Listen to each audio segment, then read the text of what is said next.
Hello everyone, welcome to my channel, and I am here to help you today. I know you use this video to fall asleep, so before that, like the video and subscribe to the channel. Also, where are you from, and what time are you watching? Now get comfortable and relax. Case 1. Octavia and Oscar Fairweather's love story began like a fairy tale. They met as undergraduates at Creekside College, where Octavia studied art and Oscar pursued a degree in business administration. Octavia captivated Oscar from the moment he saw her by the campus lake. Oscar, tall and charismatic with a disarming smile, wooed Octavia with his charm and ambition. They married shortly after graduation with dreams of building a life together in their hometown. Octavia secured a position as an art teacher at high school, where her passion for creativity and nurturing young talent quickly made her a favorite among students and faculty alike. Oscar, leveraging his family connections, landed a job at a prestigious local investment firm, climbing the corporate ladder with remarkable speed. As the years passed, the Fairweathers became pillars of the Creekside community. They were fixtures at galas and town council meetings. Their home in Oakwood Estates, purchased with Oscar's growing wealth, became a symbol of their success. Octavia's artistic touch was evident in every room, from the hand-painted murals in the living room to the carefully curated sculptures in their backyard. To the outside world, Octavia and Oscar were the epitome of a power couple. They complemented each other perfectly. Octavia's creativity balancing Oscar's business acumen, her warmth softening his sometimes brusque demeanor. Friends often remarked on how they still looked at each other with the same adoration they had in college. Yet beneath the surface of this picture-perfect life, there were undercurrents of tension. Octavia and Oscar had been trying to conceive for years without success. The strain of fertility treatments and dashed hopes began to wear on their relationship. Oscar threw himself into his work, spending long hours at the office while Octavia found solace in her art and her students. It was during this challenging time that Octavia's relationship with her mother, Cordelia Prescott, became a source of comfort and support. Cordelia, a widow who lived on the outskirts of town, had always been a free spirit.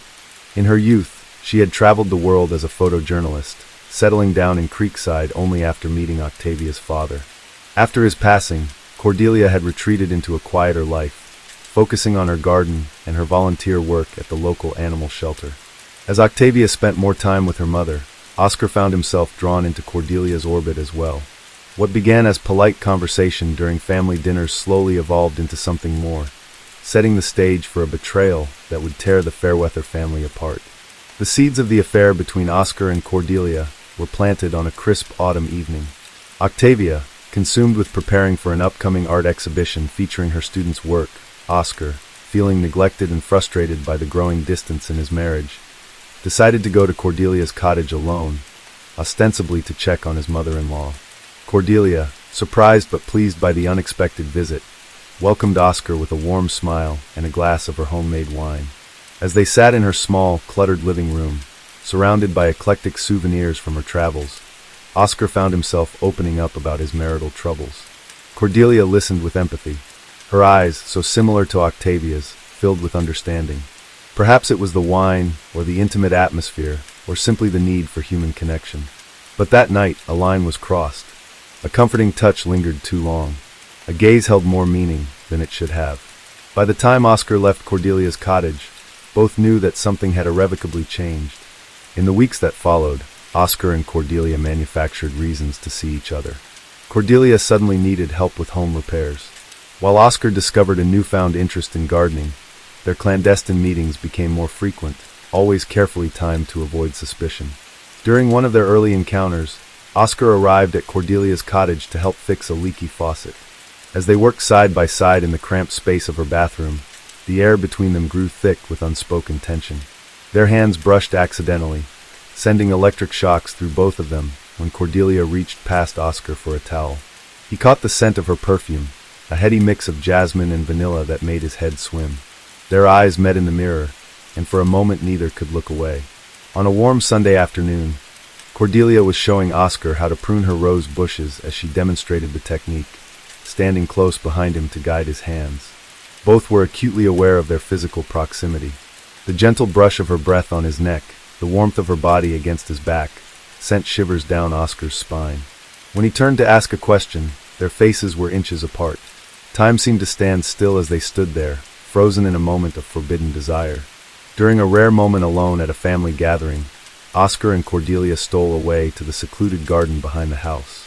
Hidden from view by a trellis covered in climbing roses, they gave in to their desires. Their kisses were urgent, hands roaming with a desperation born of stolen moments. As they heard Octavia's voice calling for them, they quickly separated, straightening their clothes and hair. The guilt was immediate, but so was the thrill of their secret affair, adding a dangerous excitement to their illicit encounters. Their affair consumed them, blinding them to the consequences of their actions. In Cordelia's bedroom, a space once reserved for solitary nights, they now created a world of secret passion. The creak of bed springs and hushed whispers became a symphony of their illicit love, playing out against the backdrop of familial betrayal. As their physical intimacy deepened, so too did their emotional entanglement. What had started as a physical attraction morphed into something more complex and dangerous. They began to imagine a future together, heedless of the devastation such dreams would wreak on their family.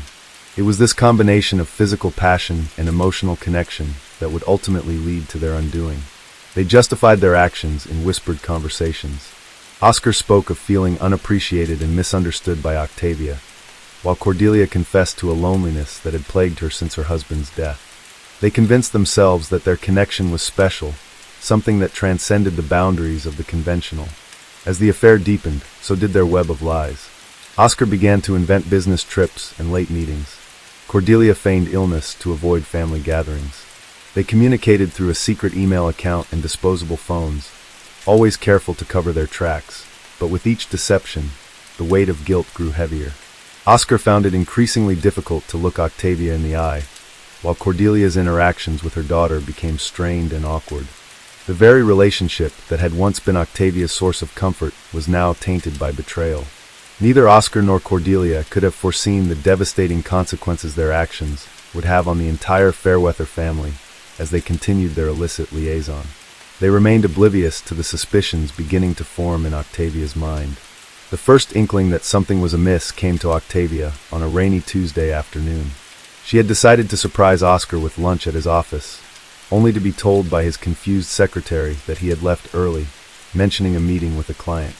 Octavia brushed it off as a miscommunication, but a seed of doubt had been planted. Over the following weeks, Octavia began to notice subtle changes in Oscar's behavior. He was more distracted, often lost in thought during their conversations. His phone would buzz at odd hours, and he would step out of the room to take calls in hushed tones.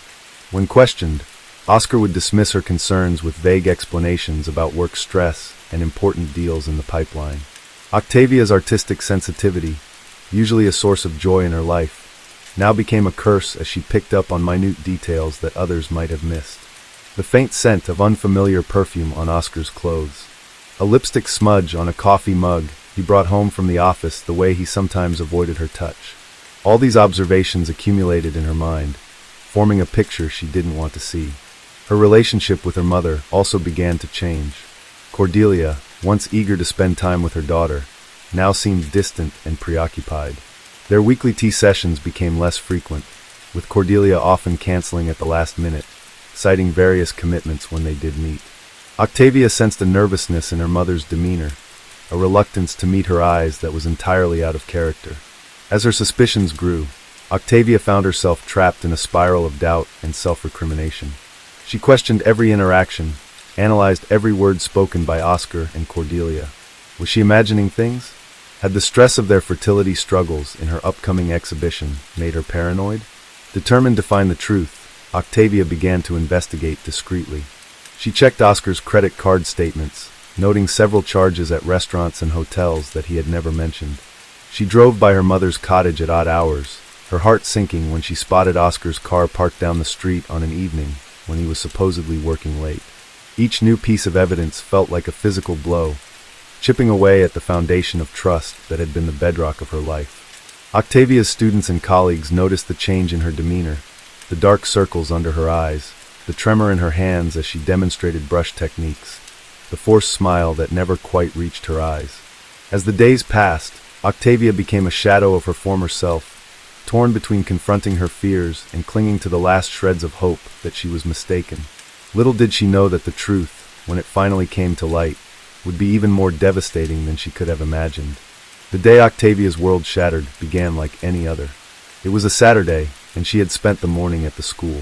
Putting the finishing touches on the student art exhibition, Oscar had left early, mumbling something about a golf game with clients. As Octavia drove home, her mind preoccupied with last-minute details for the upcoming show, she decided on a whim to stop by her mother's cottage. Perhaps a cup of tea and a chat would help calm her nerves. As Octavia turned onto the quiet lane leading to Cordelia's home, her heart nearly stopped. There, parked behind, was Oscar's sleek black sedan for a moment. Octavia sat in her car, hands gripping the steering wheel.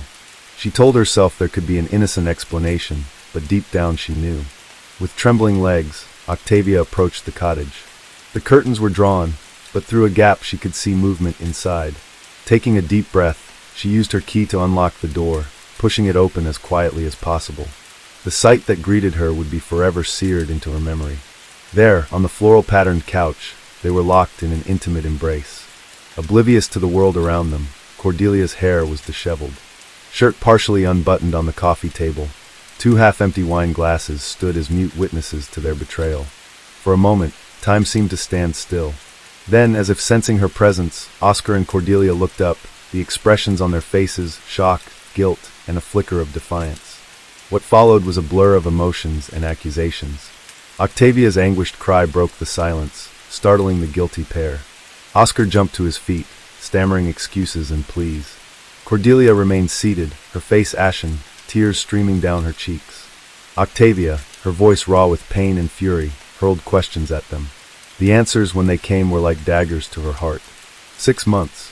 It started as friendship, then evolved. They hadn't meant for it to happen. They were sorry. Unable to bear their presence any longer, Octavia fled the cottage. She drove aimlessly for hours, her mind replaying the scene over and over.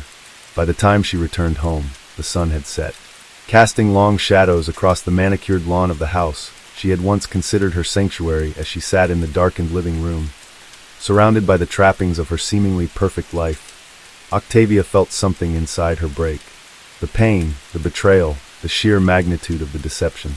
In that moment, a cold resolve began to form in her heart. Someone would have to pay for this betrayal, and Octavia knew exactly who that someone would be. The events leading up to the fatal shooting unfolded over several tense hours on that warm summer evening. Octavia, having spent the day in a haze of grief and anger, found herself pacing the halls of her home like a caged animal. The tick of the clock in the foyer seemed to mock her, counting down the moments until her world would irrevocably change. As dusk fell, Oscar returned home. He entered cautiously, his usual confident stride replaced by hesitant steps. Octavia watched from the shadows of the dining room as he hung up his jacket and loosened his tie, the familiar routine now tainted by the knowledge of his betrayal. Oscar called out Octavia's name, his voice strained with apprehension. When she stepped into the light, he visibly flinched. The woman before him bore little resemblance to the vibrant, loving wife he had known. Octavia's eyes were red-rimmed and hollow, her posture rigid with barely contained fury. Oscar, his face a mask of guilt and desperation, launched into a litany of excuses and apologies. He spoke of feeling neglected, of the pressures of work and their fertility struggles. He claimed the affair had been a mistake, a moment of weakness that had spiraled out of control. With each word, Octavia felt her anger rising, a tide of rage threatening to overwhelm her. Without fully realizing what she was doing, Octavia found herself walking to Oscar's study. She knew he kept a handgun in the desk drawer, a precaution he had insisted on after a series of break insurance in the neighborhood. As if in a trance, she retrieved the weapon, feeling its cold weight in her hand. When she returned to the living room, Oscar's eyes widened in shock and fear. He raised his hands, backing away slowly, his words now coming in a panicked rush.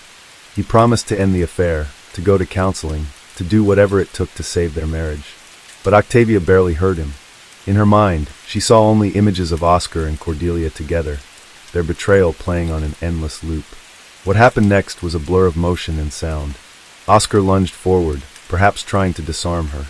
In that moment of chaos and heightened emotion, Octavia's finger tightened on the trigger. The gunshot was deafening in the confines of the room, followed by an eerie silence, broken only by the tinkling of shattered glass from a fallen picture frame. Oscar staggered backward, a look of disbelief on his face as he pressed his hand to his chest. Blood seeped between his fingers, staining his crisp white shirt crimson. He collapsed to the floor, gasping for breath. His eyes locked on Octavia's in a silent plea. As the reality of what she had done crashed over her, Octavia dropped the gun. It clattered to the hardwood floor, the sound jolting her out of her shocked state. She rushed to Oscar's side, her anger instantly replaced by horror and regret. She pressed her hands against the wound, desperately trying to stem the flow of blood. Oscar's breathing was labored, his skin growing pale with trembling hands. Octavia reached for her phone, dialing 911. Her voice shook as she gave the dispatcher their address, pleading for an ambulance to hurry. As she waited for help to arrive, she cradled Oscar's head in her lap, whispering a mixture of apologies and pleas for him to hold on. The next few minutes felt like an eternity. Neighbors, alerted by the gunshot, began to gather outside. Through the window, Octavia could see curious faces peering in, their expressions shifting from concern to shock as they took in the scene. She heard muffled voices, someone shouting about calling the police. When the paramedics finally arrived, they worked swiftly to stabilize Oscar. Octavia watched, numb with shock as they loaded him onto a stretcher and rushed him to the waiting ambulance. As the sirens faded into the distance, Octavia found herself alone in the house, surrounded by the evidence of her actions. It wasn't long before the police arrived. Detective Mia Davis took charge of the scene, her keen eyes taking in every detail. As officers secured the area and began collecting evidence, Detective Davis approached Octavia, who sat motionless on the blood-stained couch. In a gentle but firm voice, Detective Davis informed Octavia of her rights and asked if she understood what had happened. Octavia, her voice barely audible, recounted the events of the day, the discovery of the affair, the confrontation, and the moment the gun went off. Throughout her statement, she seemed almost detached, as if she were describing something that had happened to someone else. As Octavia was led away in handcuffs, the gravity of the situation began to sink in. She caught glimpses of her neighbors watching from behind hastily drawn curtains, their faces a mix of horror and fascination. At the General Hospital, Oscar Fairweather clung to life in the intensive care unit. The bullet had missed his heart by mere inches, lodging dangerously close to his spine as he underwent multiple surgeries. A steady stream of colleagues and family friends visited their hushed conversations in the waiting room, filled with speculation and disbelief. Cordelia Prescott, racked with guilt and shame, attempted to visit her son-in-law but was turned away by the Fairweather family. She retreated to her cottage, refusing to answer calls or open her door. The weight of her role in the tragedy seemed to age her overnight, her once vibrant demeanor replaced by a haunted, hollow-eyed look. Detective Davis, meanwhile, delved deeper into the case. She interviewed friends, colleagues, and family members, piecing together the events that had led to that fateful night. The more she uncovered about the Fairweather family's history and the affair between Oscar and Cordelia, the more complex the case became. As the investigation progressed, public opinion in Creekside began to shift. What had initially been seen as a clear-cut case of attempted murder in a fit of rage was revealed to be a tragedy. Born of betrayal and shattered trust, the town found itself divided, with some sympathizing with Octavia's plight, while others condemned her actions as inexcusable regardless of the circumstances. One of the most crucial pieces of evidence came from an unexpected source. Octavia's best friend and fellow art teacher, Zara, came forward with a series of text messages. In the weeks leading up to the shooting, Octavia had confided her growing suspicions to Zara, detailing the signs of infidelity she had noticed. The messages revealed Octavia's emotional turmoil and her struggle to confront the truth, providing valuable insight into her state of mind. Inside the packed courtroom, the air was thick with tension as the judge called the proceedings to order. The prosecution, led by the ambitious district attorney Vincent Harding, painted a picture of Octavia as a vengeful woman who had committed a premeditated act of violence. Harding argued that the shooting was not a crime of passion, but a calculated attempt to punish both her husband and her mother for their betrayal. Octavia's defense team, headed by the seasoned attorney, presented a different narrative. They portrayed Octavia as a victim of circumstances, a woman pushed to the brink by an unthinkable betrayal. Morales emphasized Octavia's impeccable character, her contributions to the community, and the extreme emotional distress she had been under at the time of the shooting. In their closing arguments, both the prosecution and defense made impassioned pleas to the jury. T.A. Harding emphasized the seriousness of the crime and the need for justice, while Morales urged the jurors to consider the extraordinary circumstances and Octavia's otherwise exemplary life. As the jury filed out to begin their deliberations, a hush fell over the courtroom. The fate of Octavia Fairweather now rested in their hands, and with it, the resolution of a tragedy that had shaken the town of Creekside to its core. After 3 days of intense deliberation, the jury returned with their verdict. They found Octavia Fairweather guilty of aggravated assault, a lesser charge than the attempted murder the prosecution had pushed for. The courtroom erupted in a mix of gasps and murmurs as the verdict was read, with Octavia standing stoically beside her attorney.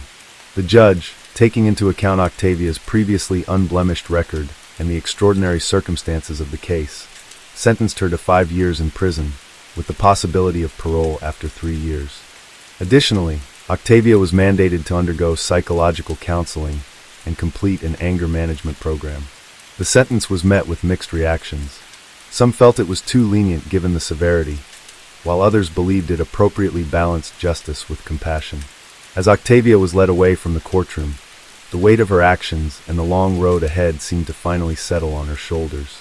Oscar, having recovered from his physical wounds but forever changed by the experience, had moved to a different state to start anew. He and Octavia had divorced during her incarceration, their communication limited to formal letters and occasional phone calls. Despite the pain of their shared past, there was a tentative forgiveness between them, born of mutual understanding and regret. Cordelia had retreated from public life entirely. She lived as a virtual recluse in her cottage, her only contact with the outside world. Being the occasional visit from a home health aide, the weight of her role in the tragedy had taken a severe toll on her health and spirit. As Creekside slowly heals and life moves forward, the story of Octavia, Oscar, and Cordelia remains a powerful reminder of how quickly and irrevocably lives can change. It challenges us to examine our own relationships, to value the trust placed in us by our loved ones, and to consider the far-reaching impacts of our choices. Case 1. In the quiet town of Terre Haute, Indiana, a case would unfold that would leave a lasting impact on its residents. The story of Jason Wheeler, a man who had grown up in the small town, was not one of wealth or privilege. It was a story marked by struggles, poor decisions, and a slow descent into a world of crime. Jason was born in 1986 to a modest family. His parents, both hard-working but struggling to make ends meet, did their best to provide for him and his 2 younger sisters. They lived in a small house on the edge of town, where the sound of traffic from the nearby interstate could often be heard at night. Jason had always been a quiet, introverted child. He preferred to stay inside, reading books or playing video games, rather than going outside to play with the other children in the neighborhood. His parents often worried about his lack of social interaction, but they believed he would eventually grow out of it. Unfortunately, as Jason entered his teenage years, his world began to unravel. It wasn't that Jason lacked intelligence. On the contrary, he had a sharp mind.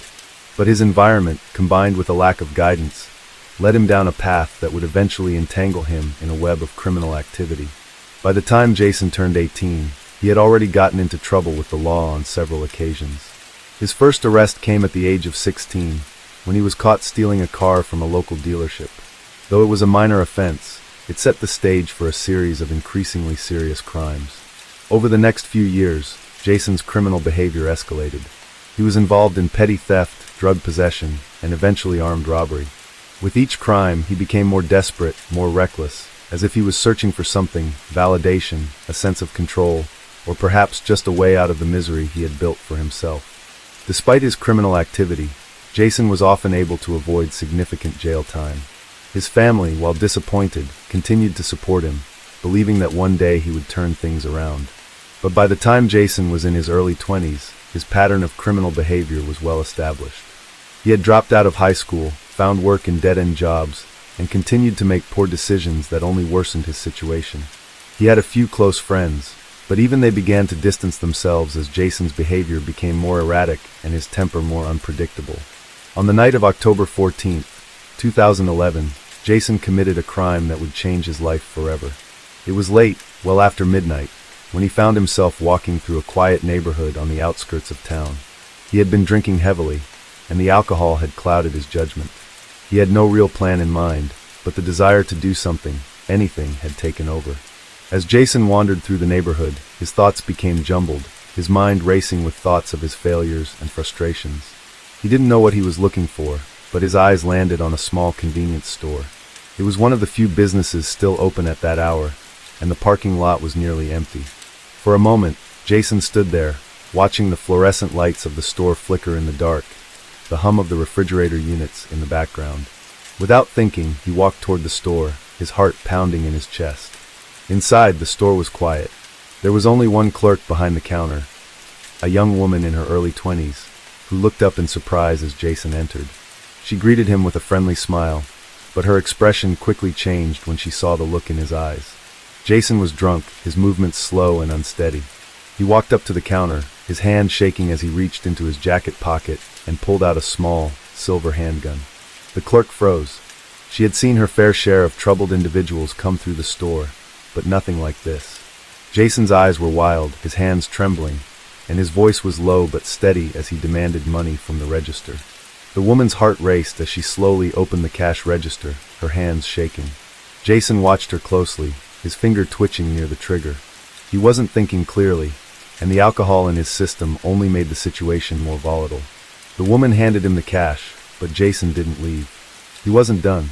In a moment of panic, the woman reached for the store's phone, hoping to call for help. Before she could do so, Jason lunged forward, knocking the phone from her hand. The two struggled briefly, but in the end, it was Jason who was left standing. The woman fell to the ground, her head hitting the counter as she lost consciousness. Jason stood over her, panting heavily, his heart racing. For a moment, he simply stared at her, the weight of what he had just done crashing down on him. His mind was foggy, the alcohol clouding his judgment even further. The sirens in the distance began to wail, and panic overtook him. He grabbed the money and fled the store, running through the dark streets as the world around him blurred. The next morning, the small convenience store was a crime scene. Police arrived to find the young woman unconscious on the floor, a bump on her head where it had struck the counter. They immediately began to search for evidence, and it didn't take long for them to identify Jason as the perpetrator. He had been caught on the store's surveillance cameras, his face clearly visible. It was a crime that seemed to fit perfectly into the pattern of Jason's life, reckless, impulsive, and full of regret. The police quickly tracked him down, and within hours, Jason was arrested. He was charged with armed robbery, assault, and attempted murder. His trial was set to begin in the spring of 2012, but as the days passed, the weight of what he had done settled in. Jason realized, perhaps for the first time, the full extent of his actions. He had not just robbed the store, he had hurt someone who had done nothing wrong, someone who had simply been in the wrong place at the wrong time. As he sat in the cold, sterile holding cell, Jason wondered how he had come to this point. How had he allowed himself to spiral so far into darkness?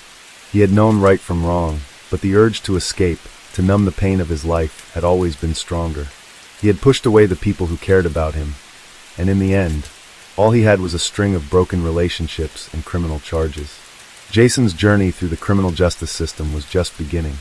His case would become one of the most talked about in Terre Haute that year, and as the trial approached, Jason's family struggled to understand how their son had fallen so far. They had tried to help him, tried to intervene, but Jason had always been too proud, too stubborn, and now it seemed that it was too late. What would happen next for Jason was uncertain, but one thing was clear. The events of that night would haunt him forever. As the days passed in the holding cell, Jason's mind wandered. Every time the heavy metal door clanged shut behind him, his thoughts grew darker, pulling him into a sea of regret.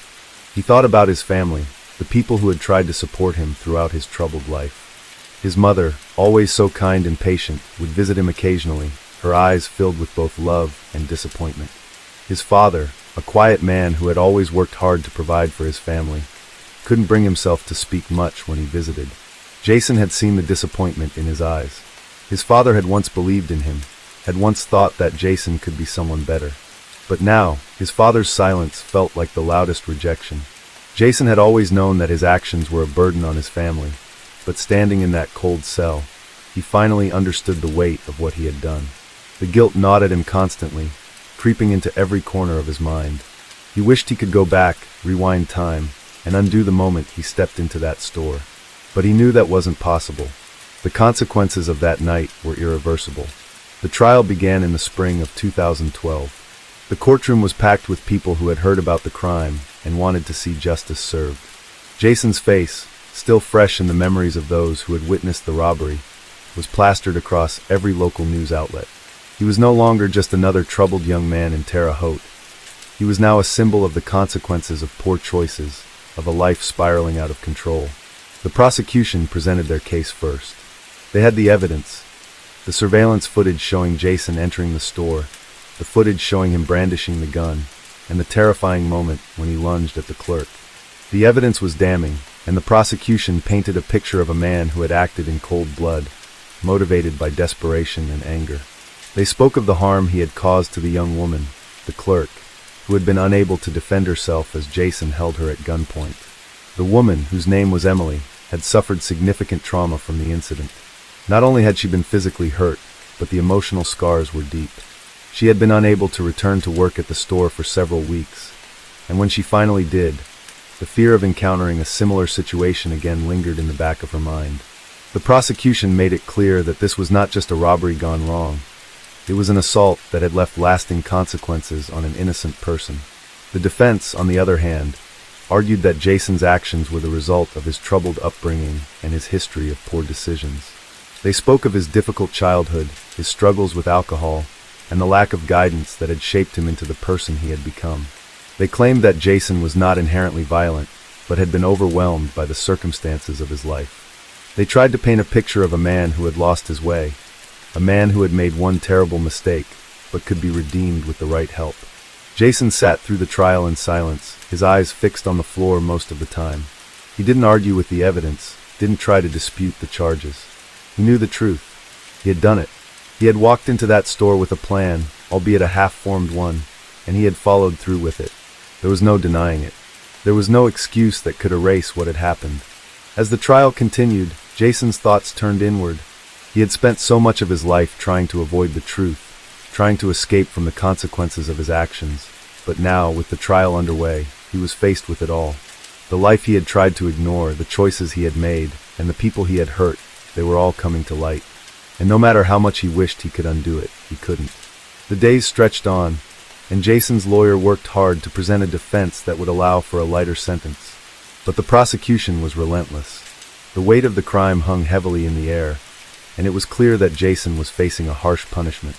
The judge, a no-nonsense woman who had seen countless cases like his, listened carefully to both sides.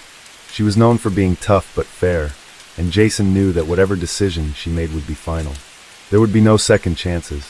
Throughout the trial, Jason's mind often returned to Emily, the clerk. He thought about the fear in her eyes when she had seen him with the gun. He thought about the way her hand trembled as she handed him the money, her fingers unsure but desperate to comply. He had done this to her. He had taken away her sense of safety, and for what? A few $100s? It seemed so trivial in retrospect, so pointless. But in that moment, under the weight of his own frustration and alcohol, it had felt necessary. Now, sitting in the courtroom, Jason realized how wrong he had been. The trial eventually came to an end, and it was time for the verdict. The courtroom fell silent as the judge prepared to speak. Jason's family sat in the back, his mother holding his father's hand tightly, her face pale and drawn. They had hoped for a miracle, for some glimmer of hope that their son could be saved. But deep down, they knew the reality. Jason had crossed a line, and the consequences would be severe. The judge delivered the verdict with a calm but firm voice. Jason Wheeler was found guilty on all charges: armed robbery, assault, and attempted murder. The room seemed to hold its breath as the judge continued, explaining the severity of the crime and the need for a sentence that would serve as a deterrent for others. Jason's heart sank as the judge spoke of the victim's suffering, the lasting impact of the crime on her life. Jason had been prepared for this moment, but the weight of the words still hit him like a hammer. He was sentenced to 30 years in prison. It wasn't the death sentence, but it might as well have been. In many ways, Jason felt as though his life had already ended. The world outside the prison walls would no longer be his. He had ruined any chance he had of living a normal life, and the reality of his actions was more painful than anything else. In the days following the trial, Jason was transferred to the state prison in Terre Haute. It was a facility known for housing violent offenders, and Jason knew that he would be in for a tough time. But as he sat in the back of the police car, handcuffed and silent, he couldn't help but think that, in some strange way, prison was where he belonged. It was the logical consequence of a life built on bad choices. As Jason entered the prison gates, he knew that he would face many challenges.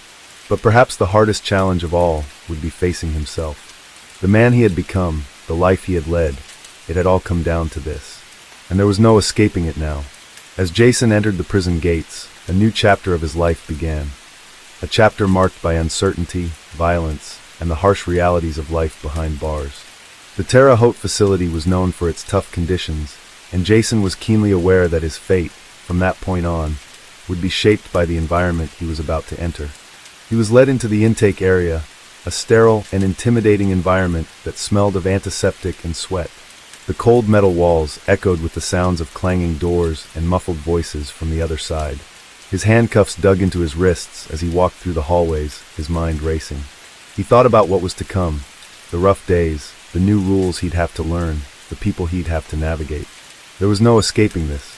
He was here now, a part of a broken system, a cog in a machine that had been grinding for years.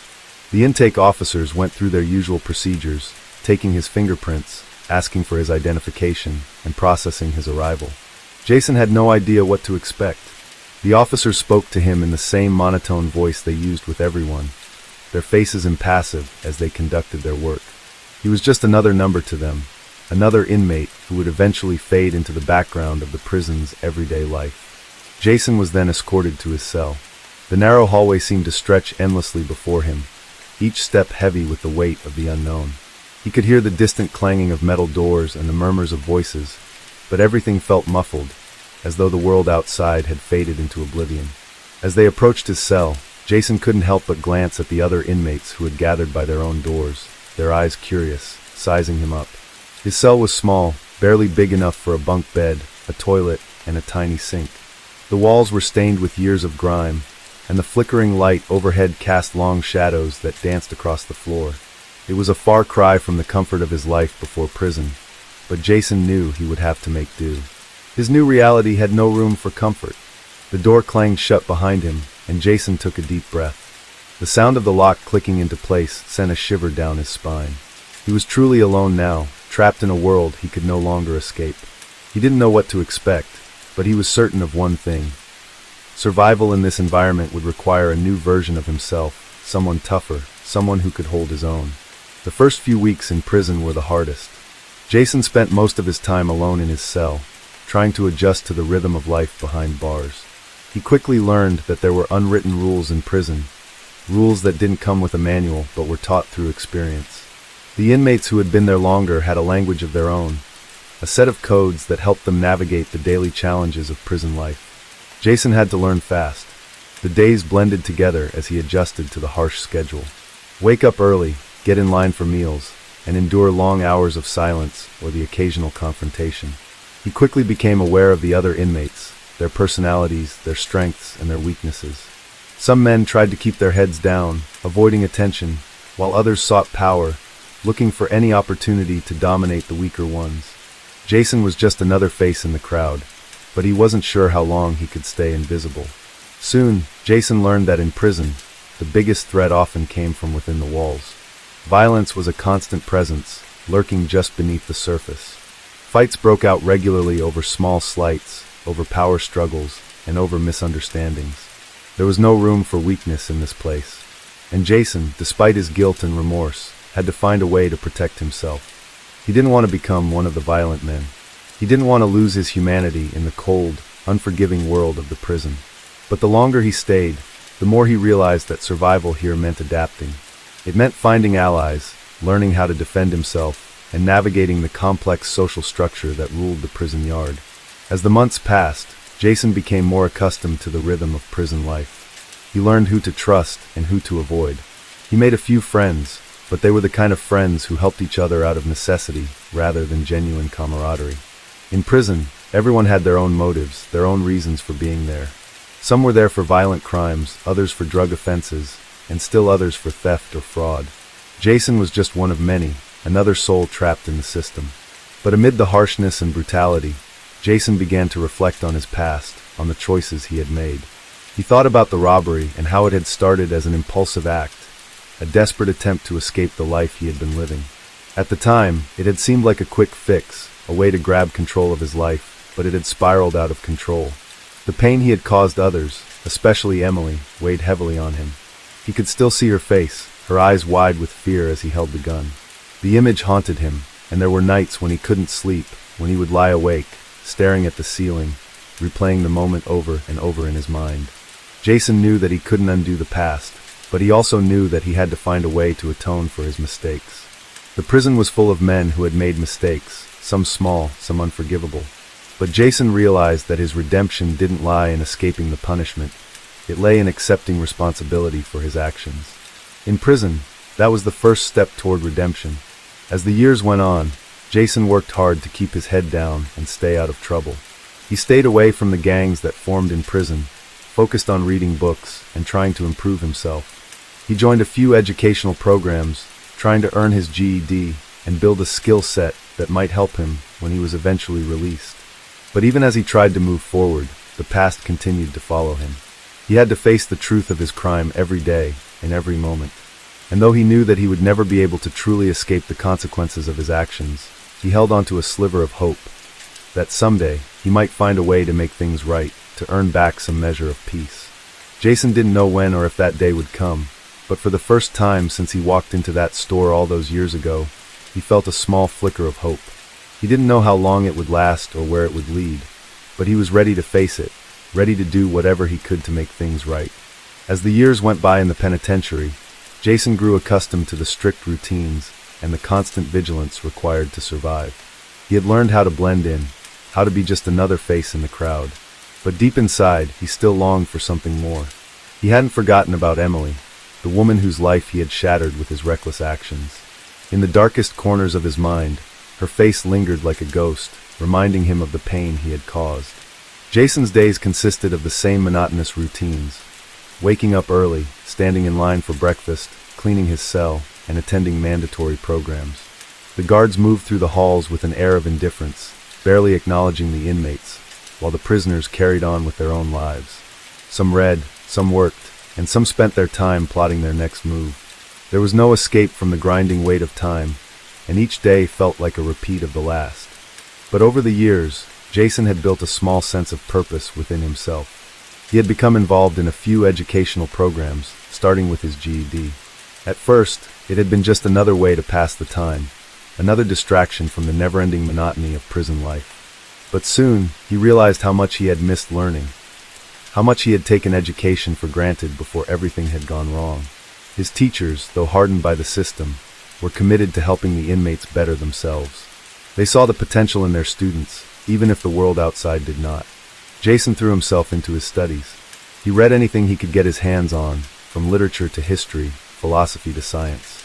There was a sense of freedom and knowledge, a way to escape the confines of his physical reality, even if it was just for a few moments each day. But despite the education he was gaining, Jason knew that it wasn't enough. He needed more. He needed redemption, not just in the eyes of the world, but in his own eyes. The longer Jason stayed in prison, the more he understood that redemption wasn't a one-time event. It was a lifelong journey. It wasn't enough to just serve his sentence and walk out the door. He needed to change, to become a different person, someone who could hold his head up high, someone who could live with the mistakes he had made. He knew it wouldn't be easy. After all, he was surrounded by men who had committed terrible acts, who had lost their humanity in the process of surviving the brutality of the system. But Jason wasn't willing to let that happen to him. One day, as Jason was walking back from the library, he noticed something that stopped him dead in his tracks.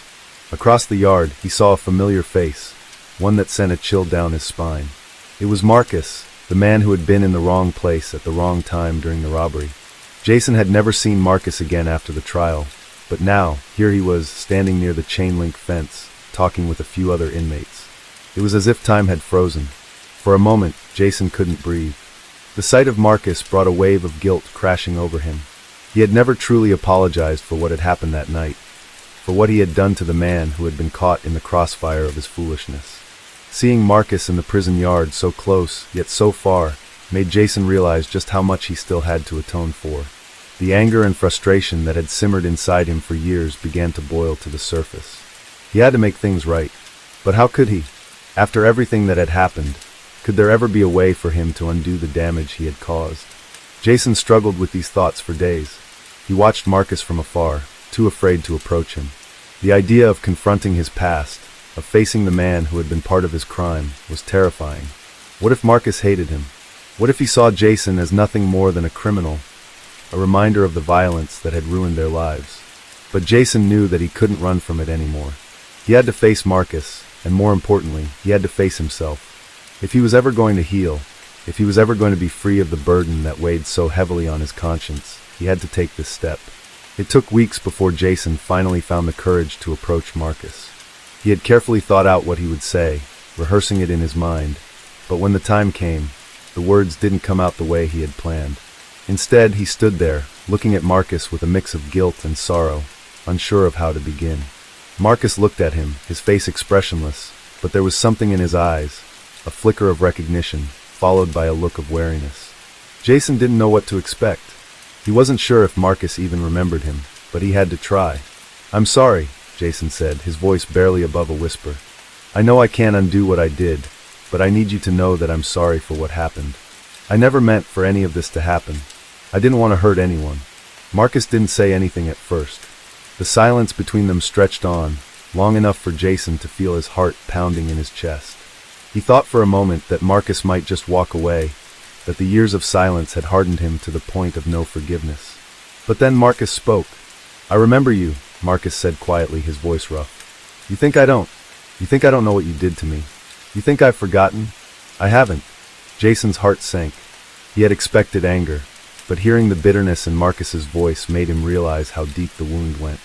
The damage he had caused wasn't something that could be fixed with a few words. It wasn't something that could be undone. But even in the harshness of Marcus's words, Jason heard something else, a hint of understanding, a flicker of acknowledgement. Marcus wasn't offering forgiveness, but he wasn't closing the door either. And in that moment, Jason understood. Redemption wasn't about making things right with others. It was about making peace with himself, accepting the consequences of his actions, and learning to live with them. The conversation didn't last long. Marcus walked away, and Jason stood there, feeling both lighter and heavier at the same time. He knew the road to redemption wouldn't be easy, but now he felt like he was on the right path. It wasn't about erasing the past, it was about owning it, accepting it, and learning to move forward despite it. As Jason walked back to his cell that day, he felt a shift within himself. It wasn't a dramatic change, but it was enough. He had taken a step forward, a step toward healing.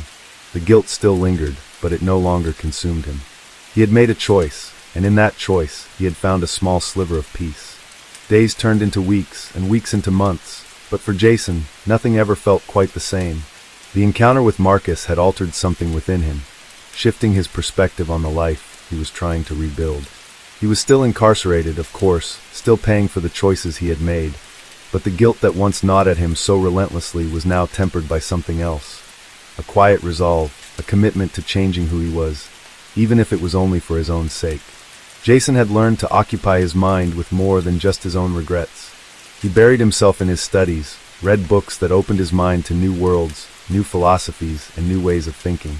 The more he learned, the more he realized how little he had understood about life and about the impact of his actions.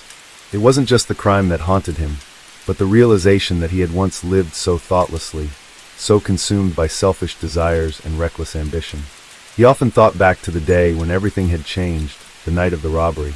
It had been a simple plan, a rash decision fueled by desperation and ignorance. But now, in the quiet solitude of his cell, he saw the disaster it had set into motion, the ripple effect that had destroyed lives in ways he couldn't have imagined. The most difficult part of his incarceration, however, wasn't the isolation or the daily grind of prison life. It was the knowledge that he could never fully make amends. The family he had torn apart, the friends who had abandoned him, and Marcus, the man he had hurt so deeply, would never see the world the same way again.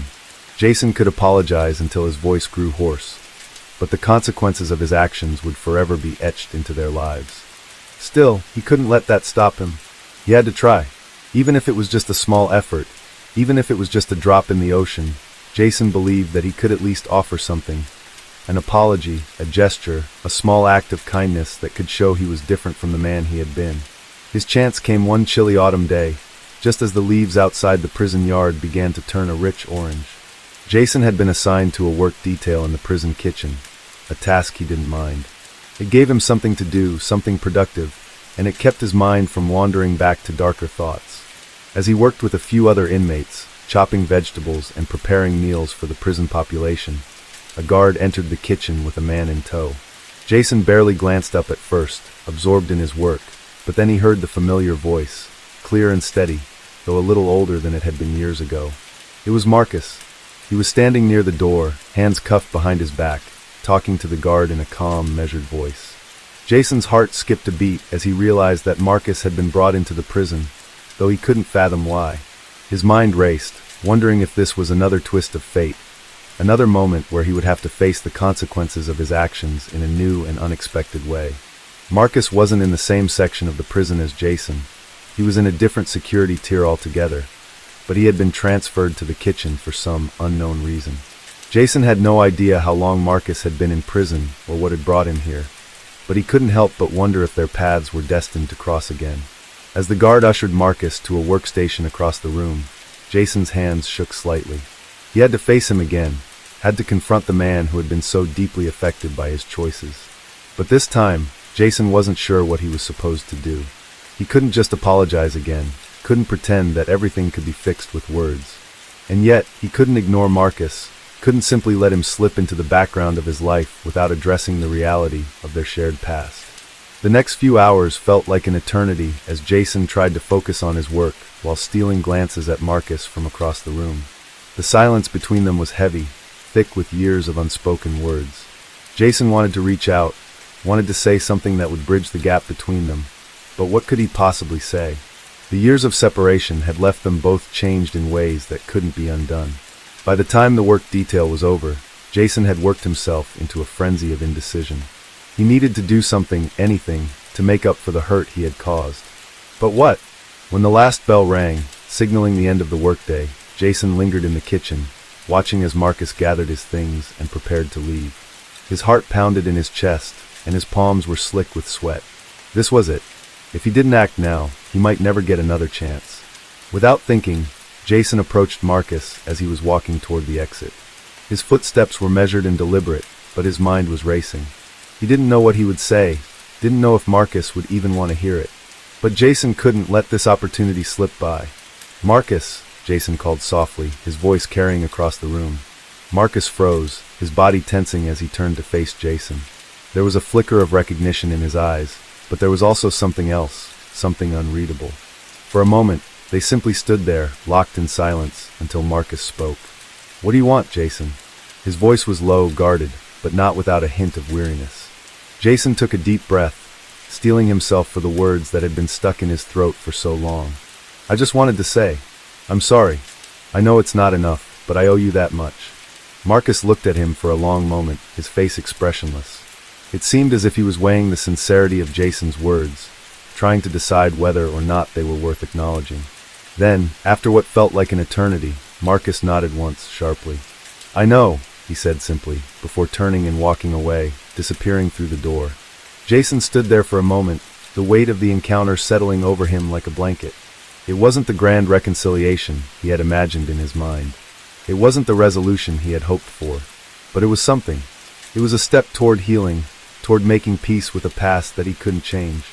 For the first time in years, Jason felt like he was finally moving forward. Jason stood frozen in the cold, sterile hallway, the echoes of Marcus's footsteps gradually fading into the distance. The encounter had been brief, too brief, perhaps, but for Jason it was enough. He had finally broken the silence that had hung between them for so long. And while he couldn't change the past or undo the damage he had caused, he realized that he had done what he could to acknowledge it. That was the first step. But as the days passed, Jason couldn't help but feel that the real work was just beginning. He had apologized. He had faced his demons, if only for a fleeting moment. But now, he had to prove to himself that he wasn't just a man of words. He had to become a man of actions, someone worthy of redemption. The time he spent in prison wasn't just about serving his sentence. It was about confronting the deep-seated parts of himself that had once led him to a path of crime and violence. He began attending therapy sessions, speaking to a counselor who helped him unpack the layers of anger, resentment, and fear that had built up inside him over the years. Through long conversations, he started to understand that much of his behavior had been a direct result of his upbringing, a childhood marked by neglect and hardship. Jason had grown up in a broken home. His father had been a violent drunk, and his mother had been emotionally distant. often leaving him to fend for himself. From a young age, Jason learned that survival was about taking what you could get, doing whatever it took to escape the harsh realities of his environment. It wasn't until he was much older that he realized just how deeply these formative years had shaped his worldview. He had spent so much of his life believing that the world was out to get him, and in turn, he became someone who took what he wanted without regard for the consequences. Now, as he sat in his prison cell, with the world behind bars and no way to escape, he began to understand that this mindset, the one that had led him to crime, wasn't the answer. The walls that once felt like a prison had become a strange kind of sanctuary, a place for introspection, where he could begin to rebuild himself. The counselor, a middle-aged woman named Linda, had become a key figure in Jason's transformation. She was patient with him, even when he was at his lowest, and she never judged him for the things he had done. Instead, she guided him through the difficult process of self-reflection, helping him unpack the layers of pain that had accumulated over the years. One afternoon, after a particularly emotional session, Jason sat on his bed, the weight of his thoughts pressing down on him. He had learned so much about himself, but it wasn't enough. He still had a long road ahead of him. His past actions haunted him, and he knew that he would have to do more than just acknowledge his wrongdoings. He would need to take concrete steps to make amends, even if those steps were small. Jason began volunteering for various programs within the prison, teaching literacy classes to fellow inmates, helping others prepare for their GED exams. At first, it had been a way to pass the time, but slowly, he began to see it as something more. Each time he helped someone, each time he shared what he had learned, he felt a sense of purpose that had been missing for so long. In those moments, he realized that the best way to make up for his past mistakes was to help others, to use his experiences to guide them away from the same pitfalls he had fallen into. It wasn't easy. The prison environment was still a brutal, unforgiving place. The other inmates were often skeptical of his newfound approach to life, and many saw him as weak for attempting to change. Some mocked him, others ignored him, but Jason kept pushing forward. He didn't need their approval. He only needed to stay true to himself and the lessons he was learning. Meanwhile, his thoughts continued to drift back to Marcus. He hadn't seen him since that brief encounter in the kitchen. He had no idea where Marcus was, what he had been through, or whether their paths would cross again. But Jason couldn't shake the feeling that their story was far from over. Several months passed, and Jason found himself in a routine. He was no longer the same man who had walked into the prison with a heart full of anger and regret. The work he was doing, whether it was teaching, volunteering, or simply reflecting on his past, had begun to reshape him. But there were still nights when the weight of his guilt would crush him, when the memories of his past would flood back with such intensity that he felt as if he were drowning. On one such night, as the prison lights dimmed and the sounds of the guards' footsteps echoed through the halls, Jason sat by his cell's small window, staring out at the darkened sky. His thoughts returned to Marcus once more, and for the first time in weeks, he felt the urge to reach out again. It was an impulse he couldn't ignore. He knew it might be pointless, that Marcus might not even remember him or care about the apology Jason had offered. But there was a part of him, something deep inside, that felt it was necessary. He needed closure, even if it wasn't the kind he expected. The next morning, Jason approached the prison warden with a request. He asked if he could write a letter to Marcus, if it was possible to make contact with him. The warden, after a brief pause, agreed, but under the condition that it was reviewed before being sent. Jason was grateful for the opportunity, though he didn't know what he would say. When he sat down to write the letter, his hand trembled slightly, but he forced himself to be honest, raw, and unflinching. He wrote about the mistakes he had made, the ways in which he had wronged Marcus, and how deeply sorry he was for the pain he had caused. It wasn't a long letter, just a few paragraphs, but it came from the heart, and for Jason, that was all that mattered. He sealed the envelope and handed it over to the warden, uncertain of what would come next. Days passed before Jason received a response. He had almost forgotten about the letter when one afternoon, a guard approached his cell with a piece of paper in hand. It was from Marcus. Jason opened it slowly, almost afraid to read what it might say. But as he unfolded the paper, he saw only a few words written in neat handwriting. "It's never too late to change. I hope you're doing well. Stay strong." Jason stared at the words for a long time, the weight of them sinking in. It wasn't a grand reconciliation, and it wasn't an answer to all of his questions, but it was enough. It was a sign that Marcus had heard him, that he had understood Jason's apology in his own way. And in that moment, Jason knew that his journey was far from over. There would still be obstacles to overcome, both inside and outside of prison. But he had taken the first step toward healing, and that was something he could carry with him, no matter what the future held. Case 2. In 2014, Iowa was shaken by a case that became one of the most mysterious and troubling criminal investigations in the state's history. The case involved a man named Brian McAllister, a 42-year-old resident of Des Moines. Brian was well known in his community, but not for reasons one might assume. He was a quiet man, one who often kept to himself, spending most of his time at home, avoiding large gatherings. However, behind the quiet exterior, something darker was brewing within his mind, something that, over time, would unravel the fabric of his life and the lives of those around him. Brian was employed as a construction worker, often working long hours on various projects throughout the city. His colleagues knew him as a hard worker, diligent and focused. Yet, over the past few years, his demeanor had changed. He had grown more withdrawn, less engaged with others.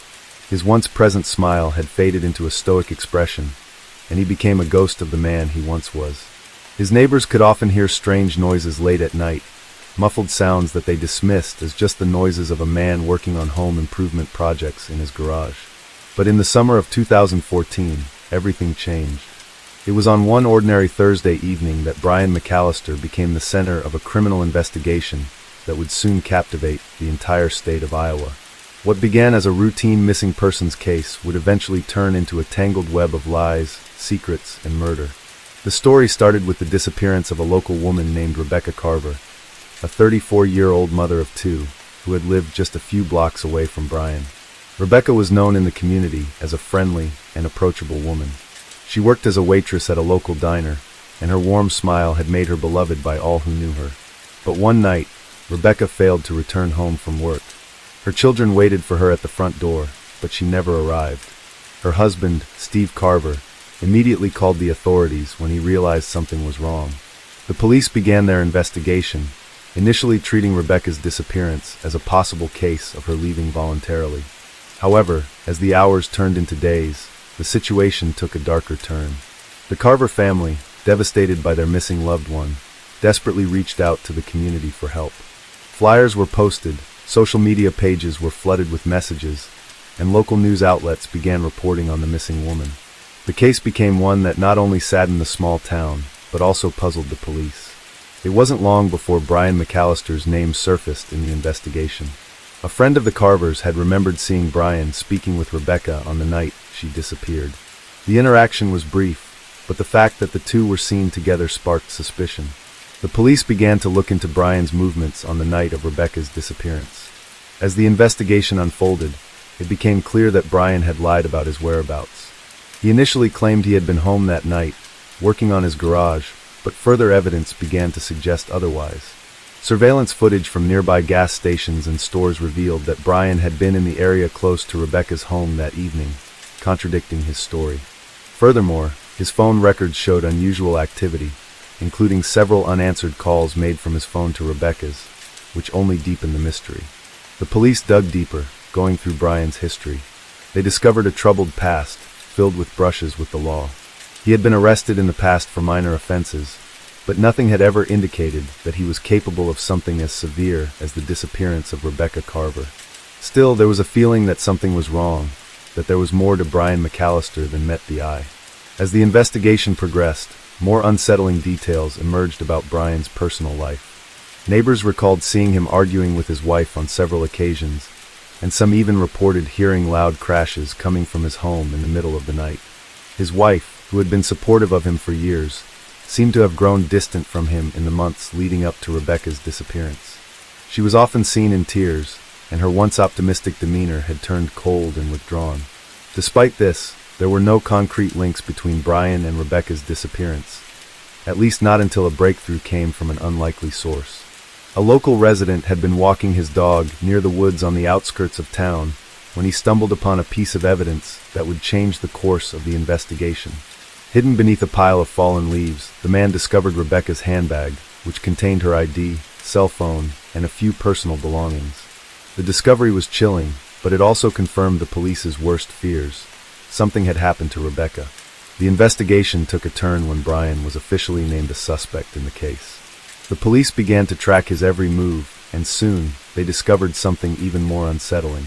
A hidden compartment in Brian's garage was found, one that contained items that could only be described as disturbing. Inside were tools, pieces of clothing, and other items that appeared to have been recently used. The police believed they had finally found the link between Brian and Rebecca, but they needed more evidence to make an arrest. As the days passed, tension in the small town grew. The community was in shock, unable to understand how someone they had known for years could be involved in such a horrific crime. For the Carver family, the pain of not knowing what had happened to Rebecca was unbearable. They held on to hope, praying that she would be found alive, but deep down, they feared the worst. It was during this time that the police received a tip from an anonymous source, someone who claimed to have overheard a conversation between Brian and a friend. The tipster reported that Brian had confessed to having a violent altercation with Rebecca on the night she disappeared. The details were vague, but it was enough to convince the police that they were closing in on the truth. What happened next would change everything. The investigation entered a tense phase. The Carver family continued their daily lives, clinging to the hope that Rebecca would eventually return, but every passing day only deepened their despair. The community, once a place of quiet comfort, had become a hotbed of rumors and anxiety. Neighbors who had once shared friendly waves across the street now avoided eye contact, wary of each other as suspicion hung in the air like an ominous cloud. Despite the mounting evidence and growing suspicions surrounding Brian McAllister, the police faced the challenge of solidifying their case. They had the handbag, they had the tip-off, and they had the surveillance footage that contradicted Brian's alibi, but there was still no concrete evidence linking him directly to Rebecca's disappearance. Without that, an arrest couldn't be made. Without it, there was a looming sense of helplessness among the investigators. As the police continued to dig deeper into Brian's past, they found that his life was a mosaic of missed opportunities and unresolved frustrations. Brian had grown up in a broken home, one where his father had abandoned the family when he was young, and his mother struggled to keep them afloat. His early years had been marred by neglect and a sense of loneliness that followed him into adulthood. He never seemed to form lasting relationships, and although he managed to hold down jobs, he never found a sense of fulfillment. Brian's quiet demeanor and reluctance to engage with others were often misinterpreted as shyness, but those who knew him better recognized something else beneath the surface. There was a sense of simmering rage within him, a darkness he seemed to keep locked away. His marriage had become strained over the years, and while he never raised his voice in public, his wife often spoke of how unpredictable he had become at home. Small disagreements would escalate quickly into violent outbursts, and his anger seemed to be triggered by the most trivial things. The more the police learned about Brian, the more they began to suspect that his frustrations had reached a boiling point. Rebecca Carver, with her friendly and approachable nature, might have unwittingly become a target for Brian's anger, whether directly or in a way that made sense only to his troubled mind. In the days following the discovery of Rebecca's handbag, the authorities received another crucial piece of information. A man named Jared Bellamy, a longtime friend of Brian's, came forward with startling information. He admitted that he had been talking to Brian the night Rebecca disappeared. According to Jared, Brian had confided in him about a heated argument he had with Rebecca. The argument, he claimed, was over something trivial, though Brian had become visibly agitated while recounting it. Jared, who had known Brian for years, was worried about him. He said that Brian had become increasingly unpredictable over the past few months, his behavior shifting from calm to erratic in a matter of seconds. Still, Jared didn't think Brian was capable of something violent. He dismissed his friend's behavior as mere frustration with his life. But then, Jared overheard something that chilled him to the core. Brian had mentioned, in passing, how much he hated Rebecca for her perfect life. He expressed envy over her ability to move freely through the world, something that Brian felt he could never attain. The conversation, according to Jared, had taken an unsettling turn when Brian casually remarked that, if she wasn't around, things would be easier. Jared didn't take it seriously at first, assuming it was just a momentary expression of anger. But now, hearing about Rebecca's disappearance, he knew he couldn't ignore it any longer. The police interviewed Jared several times, and his testimony became a key piece of the puzzle. It provided a motive for Brian's actions, something that had previously been missing from the case. It also created a direct link between Brian's thoughts and Rebecca's fate. The detectives now had something they could work with: anger, envy, and a history of troubled behavior. In the days that followed, the police returned to Brian's home with renewed focus. They searched the property again, this time with a more experienced team of forensic experts. They scoured every inch of his garage, his house, and the surrounding grounds, looking for anything that might have been overlooked during previous searches. The breakthrough came when a set of investigators stumbled upon a small, inconspicuous shed in the back of Brian's property. The shed, which had appeared to be nothing more than a storage unit, had been locked at the time of previous searches. When the police managed to gain access to it, they found evidence that sent shockwaves through the entire investigation. Inside the shed were several items that seemed out of place: old clothing, a torn-up photograph of a woman, and a small box containing various objects that had been carefully arranged. Among these items, however, was something much more significant. A blood-stained piece of fabric was found, and forensic analysis quickly confirmed that it matched Rebecca's clothing. Additionally, a small knife was discovered, hidden beneath a pile of old tools. It was enough to make the police confident that they were closing in on the truth. They had found tangible evidence that linked Brian to Rebecca's disappearance. The discovery of the fabric and the knife were crucial, and they solidified their suspicion that Brian McAllister had been involved in something far darker than anyone had imagined. The following days were filled with intense questioning, surveillance, and mounting pressure on Brian. He remained calm during his interrogations, maintaining his story that he had nothing to do with Rebecca's disappearance. However, the weight of the evidence against him was growing stronger. His alibi had unraveled, his movements had been traced, and now there was undeniable forensic evidence pointing to his involvement. Despite the mounting pressure, Brian refused to confess. He maintained his innocence, insisting that he had no idea how Rebecca's belongings had ended up on his property. But the truth was becoming more and more apparent.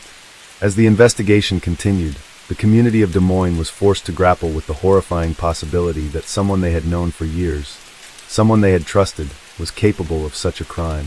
The fear and suspicion that had taken root in the town only intensified as the evidence continued to mount. For the Carver family, the waiting was unbearable. They had spent days and nights hoping for answers, praying that Rebecca would return home safely. But as each new piece of evidence was revealed, it became increasingly clear that the outcome would not be what they had hoped. The authorities, now convinced of Brian's involvement, were preparing for the next phase of the investigation. They were ready to make an arrest, but they knew that it would not bring back Rebecca. It would not erase the pain and heartbreak that the Carver family had endured. But it was a step toward justice, a step that would bring some closure, even if it came too late. It was on a cool September morning that the arrest was made. Brian McAllister was taken into custody without incident, his expression as stoic as ever. The quiet man who had once lived among them as a neighbor and colleague was now a criminal, a man whose secrets had been exposed for all to see. His arrest sent shockwaves through the town, but for the Carver family, it was just the beginning of a long and painful journey toward healing. The trial that followed would reveal more details about Brian's troubled past and the dark forces that had driven him to commit the unimaginable. But for now, the people of Des Moines could only take solace in the fact that the man responsible for Rebecca's disappearance was no longer free. The investigation was over, but the scars left behind would take much longer to heal.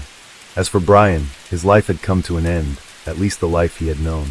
The man who had once been a quiet and unremarkable figure in the community was now infamous, a reminder of how darkness can sometimes hide in plain sight. And for the Carver family, the pain of their loss would never truly fade, but at least they had an answer that, though painful, allowed them to begin the difficult process of moving forward. The days that followed Brian's arrest were filled with a mixture of relief and sorrow for the Carver family. Their daughter, their sister, was still missing, but they now had a sense of direction, an understanding that the man they had once trusted, their neighbor and community member, was responsible for the tragedy that had shattered their lives. But while the police had their suspect, there was still so much left unanswered. Rebecca's body had not been found. In the early days of the investigation, the police had combed through wooded areas, fields, and abandoned properties in an attempt to locate her. They had used dogs, drones, and every available tool, but so far, nothing had turned up. The discovery of Brian's involvement in the crime had been a turning point, but it only opened up more questions. Where was Rebecca? What had happened to her after she left her parents' home that fateful evening? The answer came nearly a week later. Detectives had obtained a search warrant for Brian's phone records and had discovered something that would change the course of the investigation. A series of cryptic text messages had been exchanged between Brian and an unknown contact on the night of Rebecca's disappearance. The content of the messages was unclear, but what stood out was the timestamp. They were sent shortly after Rebecca was last seen. It wasn't just that Brian had been in contact with someone, it was that he had sent multiple texts, all with an urgency that was impossible to ignore. The police moved quickly. They traced the phone number to a burner phone, one that was registered under a fake name. It took days of digging, but they eventually discovered that the phone had been used to communicate with a network of individuals who had ties to organized crime in the area. This revelation left the detectives in a state of confusion. Why had Brian, a man with no apparent criminal connections, been in contact with people involved in such dangerous dealings? What did this have to do with Rebecca's disappearance? As the investigation deepened, it became apparent that Brian's connection to these criminal elements was not incidental. Over the years, he had found himself entangled in a series of bad decisions, small gambling debts, unpaid loans, and dealings with shady characters. Brian, it seemed, had become someone who, once faced with the pressure of his spiraling life, was willing to go to extreme lengths to escape the consequences of his own actions. Detectives started to piece together a chilling picture of what might have happened the night Rebecca disappeared. It was no longer just a crime of passion or misplaced anger. It seemed to be part of a darker, more calculated scheme. It was a former associate of Brian's who would ultimately provide the most valuable insight. Adam Clark had once been one of Brian's closest friends, though their relationship had soured over time. Adam had known about Brian's gambling issues and the increasing pressure he faced from people who expected him to pay off his debts. But it wasn't until the arrest that Adam understood the true extent of Brian's troubles. In a tense meeting with detectives, Adam revealed that Brian had approached him in the days leading up to Rebecca's disappearance, asking for help with a job. At the time, Adam had dismissed it as another of Brian's desperate attempts to get out of trouble. But looking back, Adam now realized that the job was not just a financial transaction. It was something far more sinister. Brian had needed someone to help him find a way to make a large sum of money disappear, and he had come up with a plan. He had spoken vaguely about using Rebecca as leverage. "I didn't know what he was planning," Adam confessed to the detectives. "But the more he talked, the more I realized he was in deep with people who weren't just going to let him slip away. I didn't think he would actually go through with it. Not Rebecca. She was just a kid."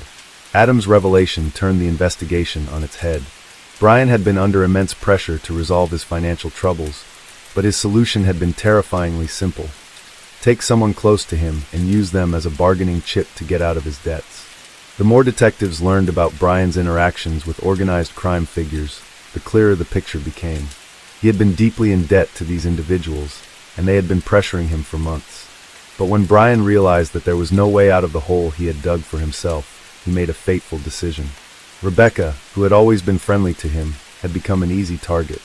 In his mind, she was expendable, a way to secure his freedom from the debtors who had been breathing down his neck. As the pieces of the puzzle fell into place, the search for Rebecca became even more urgent. The police now believed that Brian had been in contact with a group of men who had helped him kidnap her. They also suspected that Rebecca had been taken to a location on the outskirts of town, a secluded spot that Brian knew well. It was a place where he could hide her long enough for the criminals to get what they wanted. The detectives put together a team and began their search in earnest. They combed through the area, checking abandoned houses, empty fields, and any location where someone could hide a person without being noticed. The clock was ticking, and with each passing day, hope seemed to slip further away. On the 5th day of the renewed search, they found something. It was a small, dilapidated cabin on the edge of a dense forest. The structure had been abandoned for years, but someone had recently been inside. The door was ajar, and as the police entered the cabin, they found the remnants of a crime scene. A blood-stained blanket, signs of a struggle, and most damning of all, a piece of jewelry that belonged to Rebecca.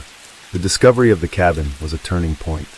It provided definitive evidence that Rebecca had been held captive at that location, and it confirmed the worst fears of her family. The question now was whether they would find her alive or dead. The discovery also led the police to make another arrest, one that would add another layer to the already complex case. One of the men Brian had been in contact with was arrested as a part of the organized crime ring. His name was Carlos Mendez, and he had been involved in a string of criminal activities in the area, including human trafficking and drug smuggling. Carlos was linked to the group that Brian had been trying to impress, and it was clear now that Brian had been trying to prove himself to these dangerous individuals. Carlos Mendez's arrest led to a wealth of information, and in the days that followed, several more arrests were made. The police had uncovered a network of criminals operating in the shadows of Des Moines, people who had been exploiting individuals like Brian for years. It was a network that had ties to dangerous activities, and one that now had to be dismantled piece by piece. But the investigation into Rebecca's disappearance wasn't over. It was just getting started. Days turned into weeks, and the weight of the search for Rebecca continued to hang over Des Moines. Despite the extensive search efforts, there was still no sign of her. The cabin had provided a crucial lead, but it had not led to a definitive discovery of her whereabouts. The community, once filled with a sense of normalcy, had become a place of tension. People whispered in the streets, and the local news stations played the same heartbreaking footage every evening. The face of Rebecca Carver, a young woman whose life had been abruptly stolen from her, stared back from every screen, her absence a hole in the lives of those who knew her. The police were under immense pressure. The trail was growing colder, and each day that passed without finding Rebecca felt like another loss. Yet, they couldn't give up. They couldn't let go of the hope that somehow, somewhere, there would be a breakthrough. In the midst of this uncertainty, new evidence began to emerge, bringing with it a mix of dread and hope. The breakthrough came when one of the individuals arrested in connection to Brian's crime ring, a man named Ethan Walsh, made a deal with the authorities. Ethan was a low-level enforcer for the network Brian had gotten tangled up with, and his position in the criminal operation was tenuous at best. It didn't take much for the detectives to convince him to cooperate. Ethan wasn't a hardened criminal. He was a man who had made a series of bad choices, each one leading him deeper into a world he hadn't been prepared for. When the pressure from law enforcement mounted, Ethan saw the opportunity to escape the nightmare he had been living. He was granted a deal in exchange for his cooperation, but the price for his freedom came at the expense of his soul. It was during a lengthy interrogation that Ethan revealed the location where he believed Rebecca had been taken after the cabin. His confession was both shocking and heartbreaking. According to Ethan, Rebecca had been moved several days after she had been held at the cabin.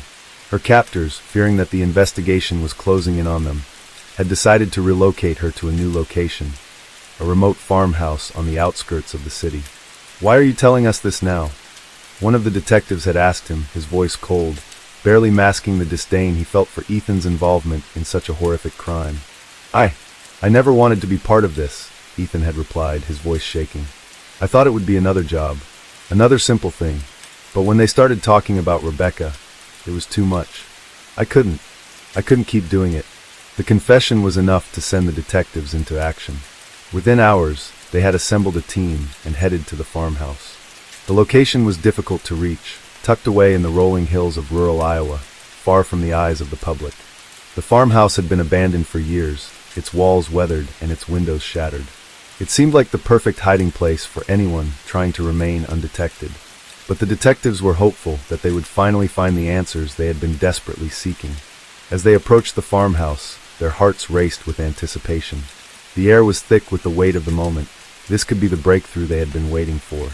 They entered the building with caution, their flashlights illuminating the dark corners of the abandoned structure. The silence was deafening, and each creak of the floorboards beneath their feet felt like an eternity. The first room they checked was empty. The second room was the same. But in the third, they found something that made their blood run cold. There, lying in the corner of a dilapidated bedroom, was a bundle of clothes and blankets. The figure was curled up in a fetal position, and for a brief moment, the detectives feared the worst. They approached cautiously, their hearts pounding in their chests. But as they drew closer, they realized with a mixture of relief and horror that the figure was indeed Rebecca, alive, but barely. Her body was weak, her face pale, and her eyes were clouded with confusion and fear. She had been held captive for weeks, isolated from the world, but she was still alive. It was a miracle, one that brought a sense of hope to her family, but it was also a reminder of the horrors she had endured during her captivity. Rebecca was rushed to the hospital immediately. Her family, who had been holding on to a fragile thread of hope, received the news with a mixture of joy and heartbreak. They had their daughter back, but she had been irrevocably changed by the ordeal she had survived. The doctors and medical staff worked tirelessly to stabilize Rebecca's condition. The physical trauma was extensive, but it was the emotional scars that would take the longest to heal. She had been subjected to unimaginable abuse, both physical and psychological, and the road to recovery would be long and difficult. But the fact that she had survived the nightmare that had been her life for the past several weeks was a testament to her strength and resilience. As Rebecca slowly regained her strength, the investigation into her abduction continued. The discovery of her location had raised more questions than answers. Why had she been held for so long? Who had been responsible for her captivity? And what were their motives? The answers were still elusive, but with Rebecca's testimony, the police hoped to uncover the truth. In the weeks that followed, Rebecca's story began to unfold. The details of her time in captivity were difficult for her to recount, but she bravely shared what she could remember. She described the fear, the isolation, and the sense of helplessness that had consumed her during her time with her captors. She had been kept in a small, locked room, only allowed out to be moved from one place to another. The food had been scarce, and the psychological torment had been even worse.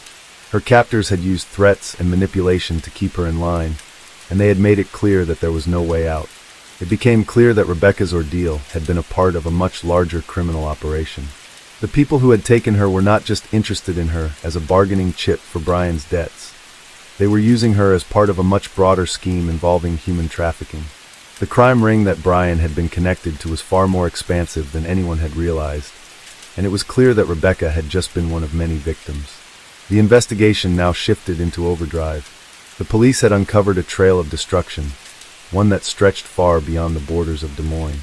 With Rebecca's help, they were able to trace the criminal network back to its origins, identifying key players and bringing them to justice. It was a process that would take months, but slowly, piece by piece, the police dismantled the operation. The Carver family, though still grieving the trauma their daughter had endured, found solace in the fact that her ordeal had helped expose a vast and dangerous criminal network. They knew that Rebecca's strength in surviving and speaking out had saved countless others from suffering the same fate. It was a small comfort, but it was a comfort nonetheless. As for Brian, his fate was sealed. He had been responsible for Rebecca's abduction, and he had played a central role in the criminal activities that had shattered the lives of so many. The charges against him were numerous, and he would spend the rest of his life behind bars. For Rebecca, the road to recovery was long and difficult, but with the support of her family and the knowledge that her suffering had led to the dismantling of a dangerous criminal operation, she found the strength to heal. Her story was one of survival, of endurance in the face of unspeakable horror, and of the power of truth to bring light to even the darkest of places. Rebecca's healing was a slow and deliberate process. As she slowly regained her strength, her family was there for her every step of the way. Her mother, in particular, had been a constant presence by her side, her support unwavering. The love between them was palpable, as if it had been a thread that connected them even during the darkest moments of Rebecca's captivity. Rebecca spent weeks in therapy, both physical and emotional. The hospital staff worked tirelessly to help her recover physically, but they also recognized the importance of addressing the trauma that had taken root deep within her. Every session with the counselor was an emotional hurdle, but Rebecca faced it with a bravery that impressed even the most seasoned professionals. She didn't speak much in the beginning. There were moments when the words simply wouldn't come. But when they did, the rawness of her experience spilled out in a torrent of grief and rage, sorrow and helplessness. Yet, through it all, there was something else, an undeniable will to survive, to rebuild her life. Her family, too, faced the challenge of understanding what Rebecca had gone through. They had known their daughter as a strong-willed, independent young woman, but what had happened to her had changed her in ways they couldn't fully comprehend. The trauma had altered Rebecca, leaving scars on her mind that would take a lifetime to heal. Still, they tried to support her in the best way they knew how, understanding that the road ahead would be filled with ups and downs. Rebecca's father, once a stern figure in her life, softened in ways that no one expected. He had always been the protector of the family, the strong arm of their household. But seeing his daughter in such a fragile state, his heart broke for her.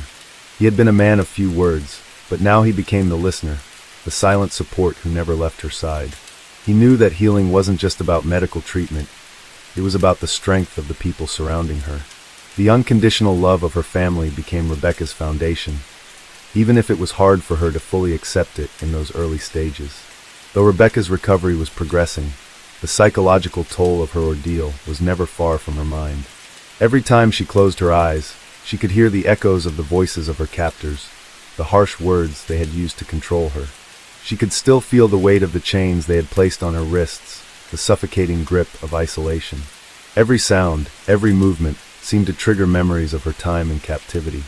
The nightmares were relentless, and she would wake up in a cold sweat, gasping for air as if she had been suffocating in her sleep. In these moments, she had to remind herself that she was safe now, that she was no longer bound by the chains of fear. But the journey wasn't as simple as just telling herself that. Healing wasn't a linear process. It was a battle that would take place inside her mind for years to come. Outside the safety of her home, Des Moines was beginning to heal too. The news coverage of Rebecca's rescue had brought a sense of closure to the community. People who had once been filled with uncertainty now had something to hold on to. A symbol of hope, a story of survival. It wasn't easy for the community to accept the truth of what had been happening in their midst, but they took comfort in the fact that the authorities had dismantled a dangerous criminal operation, one that had affected so many lives. Yet, even as Des Moines moved forward, questions remained. The authorities continued to piece together the intricate web of Brian's criminal network, which extended far beyond the confines of the city. The investigation, though seemingly concluded with Brian's arrest and the dismantling of the operation, was far from over. There were still other members of the network out there, hiding in the shadows, and the police knew that it was only a matter of time before they would have to confront the full extent of what had been happening under their noses. Rebecca's testimony played a crucial role in helping to expose the entire operation. In the weeks following her rescue, she met with detectives and law enforcement officials, recounting everything she could remember about the people who had held her captive. It was painful for her, but she knew that her willingness to share the details of her captivity was essential in bringing those responsible to justice. Some of the names she recalled were familiar to the authorities, but there were others whose involvement in the criminal network had gone unnoticed until now.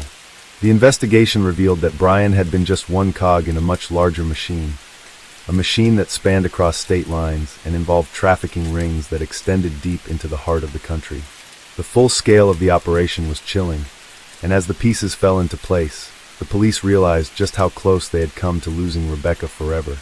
But even as the police worked to track down the remaining members of the network, there was a deeper, more unsettling truth that began to emerge.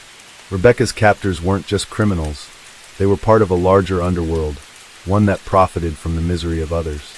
The trafficking ring they had been a part of was just the tip of the iceberg, a small piece of a much darker puzzle. For Rebecca's family, the emotional aftermath of the ordeal was just beginning. Her parents had been through the worst possible nightmare and had emerged on the other side, but the weight of what had happened to their daughter was something they would carry with them forever. There were times when they struggled to understand what their daughter had gone through, times when they found it difficult to speak of it without the painful lump in their throats. But they continued to support Rebecca, never wavering in their belief that she would overcome whatever demons haunted her. Rebecca herself faced the daunting task of rebuilding her life. She had spent months recovering physically, and now she faced the even harder work of healing her mind and spirit. Each day was a small victory, a step closer to the woman she used to be, but she knew that she would never be the same. The girl who had gone missing months ago was gone, replaced by someone stronger, someone who had faced unspeakable horrors and had survived. But as she sat with her family on quiet evenings, talking about the future, she realized that she could still find peace. She could still create a life that was meaningful and filled with love. It wouldn't be easy, and it wouldn't be the life she had envisioned before all of this, but it was hers. And that, she realized, was enough. The world outside may never understand the full extent of her suffering, but Rebecca had come to understand something important. The journey of healing was a solitary one, but it was also a journey that required the support of those around her. And she had that in abundance. Her parents, her friends, and her community, each of them played a role in her recovery. But it was Rebecca's own resilience, her own courage in the face of unfathomable pain, that would ultimately define her. She was not the sum of the terrible things that had been done to her. She was more than that. She was a survivor, and she would not be defined by her past. Rebecca had found her strength again, not by denying what had happened to her, but by accepting it, confronting it, and choosing to move forward. Rebecca's journey was far from linear. The healing process, which had started with an almost imperceptible step, now moved at a pace that both exhausted and rejuvenated her. She'd found solace in the routine, in the small things, the sunrise that warmed the sky each morning, the cup of tea that seemed to calm her nerves, the gentle rhythm of her own breath as she practiced meditation. These were the anchors that kept her grounded as she navigated the murky waters of her recovery. As the months wore on, Rebecca began to return to the life she had once known, although it was different in ways that were impossible to ignore. The girl who had once been carefree, full of optimism and vitality, was no longer the same. She had learned things about herself she had never wanted to know, faced fears she had never imagined would come to pass. But in the face of it all, she found strength. A strength that, while forged in the fire of her trauma, would guide her in ways she had not expected. Her parents remained her unwavering support system. They understood, even without needing to speak, that Rebecca's recovery wasn't something they could rush. The simple act of showing up, of being there for her in silence, of holding her hand when the darkness seemed too much to bear, was enough. Slowly over time, the walls that had been erected between them, built by the fear, pain, and confusion of Rebecca's ordeal, began to crumble. Rebecca, however, struggled with one thing above all: forgiveness. Forgiveness of herself. She knew that the horrors she had faced weren't her fault, but that didn't erase the feelings of guilt that lingered deep inside her. There were moments when she thought, could I have done something differently? Could I have escaped sooner? Could I have fought harder? These questions gnawed at her, gnashing away at the edges of her peace. It wasn't until she began seeing a therapist specializing in trauma recovery that she learned to confront these feelings, one by one. She realized that it was not weakness to ask these questions, it was part of the healing process. And in time, she would learn to forgive herself. Meanwhile, the authorities continued to pursue the remnants of the criminal network that had taken so much from Rebecca and others like her. The investigation expanded, and it became clear just how far-reaching Brian's operations had been. But despite their best efforts, law enforcement found that many of those involved had already slipped into the shadows. They had disappeared, leaving only a trail of destruction in their wake. While the case was technically closed, the underworld Brian had been a part of remained a mystery, a haunting specter that loomed over Rebecca's life. Even though Rebecca's role in exposing the network had been pivotal, she found herself wrestling with the aftermath. The police, though grateful for her bravery in coming forward, had inadvertently placed her in the spotlight once again. Her name was now known, not just locally but nationally, and the attention was something she had never asked for. She longed for peace, for a return to the anonymity she had once taken for granted. Yet, in a way, the attention was a small price to pay for the fact that she was alive, that she had escaped. As Rebecca slowly returned to her life, she discovered a new sense of purpose. It wasn't about the things she had lost, but rather about rebuilding what she could. She found herself drawn to working with others who had faced similar horrors, individuals who had suffered from trafficking and other forms of abuse.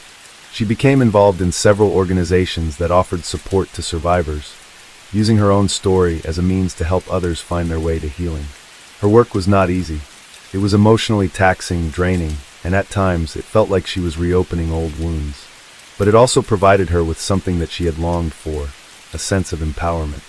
In helping others, Rebecca found a way to reclaim control over her life, to turn the pain of her past into something meaningful. It was during one of these sessions, when she was speaking to a group of survivors, that she first realized the extent of her own transformation. The people in the room were all at different stages of their recovery, and Rebecca found herself offering words of wisdom and strength that she hadn't known she had. She talked about the importance of self-compassion, about learning to be gentle with oneself in the face of overwhelming adversity. And in that moment, Rebecca understood something profound, that the journey of healing wasn't just about getting back to who she had been before. It was about becoming someone stronger, someone who could help others navigate their own journeys. The ripple effect of Rebecca's work extended beyond the survivors she helped.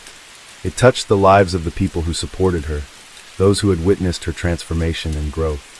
Her parents, who had been her rock, now saw her not just as their daughter, but as a force of nature in her own right. They were proud of the woman she was becoming, even if they could never fully comprehend the depths of her suffering. They had seen the scars, both physical and emotional, but they also saw the incredible resilience she had cultivated. As the years passed, Rebecca's life slowly took on a new rhythm. She found joy in simple things again, the rustling of the leaves in the fall breeze, the sound of laughter with friends, the quiet moments spent curled up with a book. She didn't forget what had happened to her, but she had learned to live alongside it. The darkness no longer defined her, it was simply a part of her story. And then, one day, as Rebecca sat on her porch watching the sunset, she thought back to the girl she had been before all of this. That girl was gone, but the woman she had become was stronger, wiser, and far more compassionate. She had faced the unimaginable and had come out the other side, not unscathed, but transformed. In the quiet of that evening, with the sky painted in hues of orange and pink, Rebecca smiled. She had made it. Against all odds, she had survived. And in doing so, she had found the greatest gift of all, the ability to move forward. Case 3. In the small city of Kelowna, nestled in British Columbia, Canada, a case unfolded in the late spring of 2012 that would forever change the lives of its residents.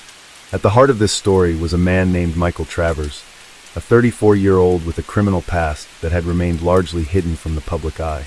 Michael had spent most of his life in and out of trouble, but he had managed to fly under the radar for many years. However, everything was about to change. Michael's past was not one that could be easily overlooked. Born and raised in Kelowna, he had a tumultuous upbringing. His father had been absent for most of his childhood, and his mother struggled with addiction. Michael was forced to fend for himself from a young age, and his life took a turn toward crime as he grew older. By the time he was in his late 20s, Michael had been involved in petty theft, drug distribution, and even a few violent altercations. His record, though not extensive, was enough to catch the attention of law enforcement on occasion. However, despite his criminal background, Michael had always managed to keep a low profile. He was intelligent, calculating, and knew how to avoid detection. It wasn't until 2012 that his true nature would be revealed, not through his usual petty crimes, but through something much darker and more calculated. It started on a quiet evening in May. The city was experiencing the early warmth of summer, and Kelowna's streets were alive with the hustle and bustle of people enjoying the changing weather. As dusk fell, a woman named Laura Thomas, a well-known real estate agent in the city, was finishing up a long day at work. She was walking to her car when she noticed something odd, a shadow moving just beyond her line of sight. It was a fleeting moment, but it was enough to make her uneasy. Laura dismissed it at first, telling herself that it was just the anxiety of a long day getting the best of her. But as she drove home that evening, something didn't feel right. The streets seemed quieter than usual, and there was an odd tension in the air. The following morning, the unease turned into something far more tangible. News reports started flooding in about an unsettling event. Laura was one of several victims of a series of break-ins that had taken place overnight. The thief had broken into several homes in the upscale neighborhoods surrounding Kelowna, stealing valuables and leaving behind minimal traces of evidence. The police were called in, but the scene left little for investigators to work with. At first, the case seemed like just another string of robberies, a common occurrence in the city. But as the days passed, it became clear that something more sinister was at play. The break-ins were carefully orchestrated, with the thief seeming to know exactly when and where to strike. It wasn't just about stealing for financial gain. There was a deeper, more unsettling motivation behind the crimes. As the investigation unfolded, Michael Travers' name began to surface. Law enforcement discovered that he had recently been seen in several of the areas where the break-ins had occurred, and witnesses reported seeing him acting suspiciously around the time of the incidents. Michael had been living on the fringes of society, working odd jobs, and avoiding any attention from the authorities. But with the break-ins, his presence was becoming impossible to ignore. Detective Sarah Bennett, a seasoned investigator with the Kelowna Police Department, was assigned to the case. She quickly realized that this wasn't an ordinary thief. There was something more deliberate about these crimes, something that suggested a deeper psychological motivation. The break-ins were not just about taking material goods, they were about sending a message. Sarah's first breakthrough came when she interviewed a neighbor who had witnessed Michael in the area shortly before one of the robberies. The neighbor, an older woman named Evelyn, described Michael as someone who blended into the background, never drawing attention to himself. He was someone who could easily slip into a crowd without anyone noticing. Evelyn's statement provided the first real lead in the case. But it wasn't just the break-ins that made Michael a person of interest. As Detective Bennett dug deeper into his past, she uncovered a history of disturbing behavior.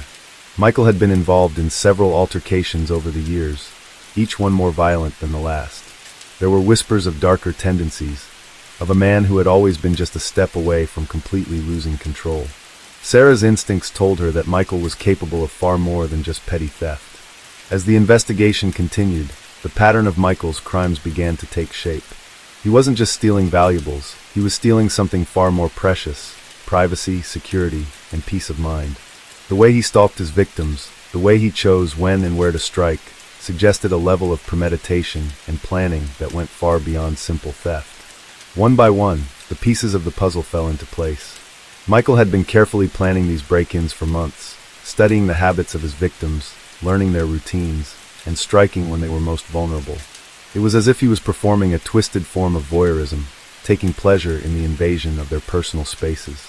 By mid-June, Detective Bennett was confident that Michael was the perpetrator. But what troubled her was the lack of a clear motive. Why had he chosen this particular target?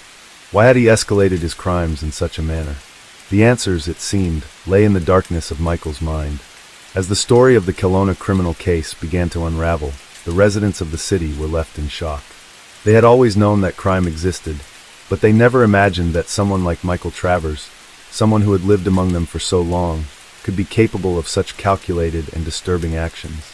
The case would forever leave its mark on the city, not just because of the crimes themselves, but because it revealed the darkness lurking just beneath the surface of a seemingly quiet community. The investigation into Michael Travers grew more intense as Detective Sarah Bennett and her team pieced together the disturbing patterns of his actions. As the days passed, they realized that they weren't just dealing with a common thief. Michael's behavior was becoming increasingly erratic, and there was a sinister undertone to his actions that left a chilling effect on those who were involved in the case. The more Sarah delved into Michael's past, the more she discovered the twisted psychological profile that made him the perfect predator. His childhood, marked by neglect and the absence of a father figure, had shaped him into someone who lacked empathy and connection. Raised in a volatile environment, Michael never had the opportunity to develop healthy emotional bonds. His mother's struggle with addiction had created an unstable home life, and he had learned to fend for himself in a world that seemed to offer him little. By his late teens, Michael had fallen into a pattern of petty crime. Stealing from local stores, vandalizing properties, and getting into physical altercations were just some of the ways he acted out. There was always a sense of alienation, of being on the outside looking in, as though the world didn't quite make sense to him. But as he grew older, his criminal tendencies deepened. Petty theft turned into more serious offenses. Small-time drug dealing became his primary source of income. He was never the type to take risks without carefully planning his next move, and he had managed to stay under the radar for years. Sarah had already been in law enforcement long enough to recognize the signs of a serial criminal. Michael's escalating behavior was something that couldn't be ignored. The break-ins had been a clear sign that his need for control, for power, was growing. It wasn't just about taking material possessions. It was about invading the sanctity of his victims' homes, their private lives. He wasn't content with simple robbery. He needed to make a statement. As the investigation progressed, Detective Bennett began to understand the complexity of the case. The break-ins Michael had committed were methodical, almost surgical. He didn't simply barge into a home and take whatever he could find. No, he planned each burglary meticulously. He studied his victims, learned their habits, and identified their weaknesses. In some cases, he waited for weeks before making his move. His knowledge of the city and its residents allowed him to move undetected, slipping in and out of homes without leaving any trace of his presence.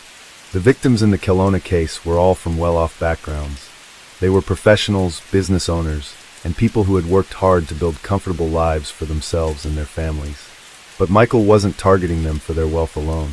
He targeted them because they represented something he felt he could never attain: security, stability, a life without fear. For Michael, the break-ins were a twisted form of revenge, a way to take from those who had what he couldn't seem to achieve.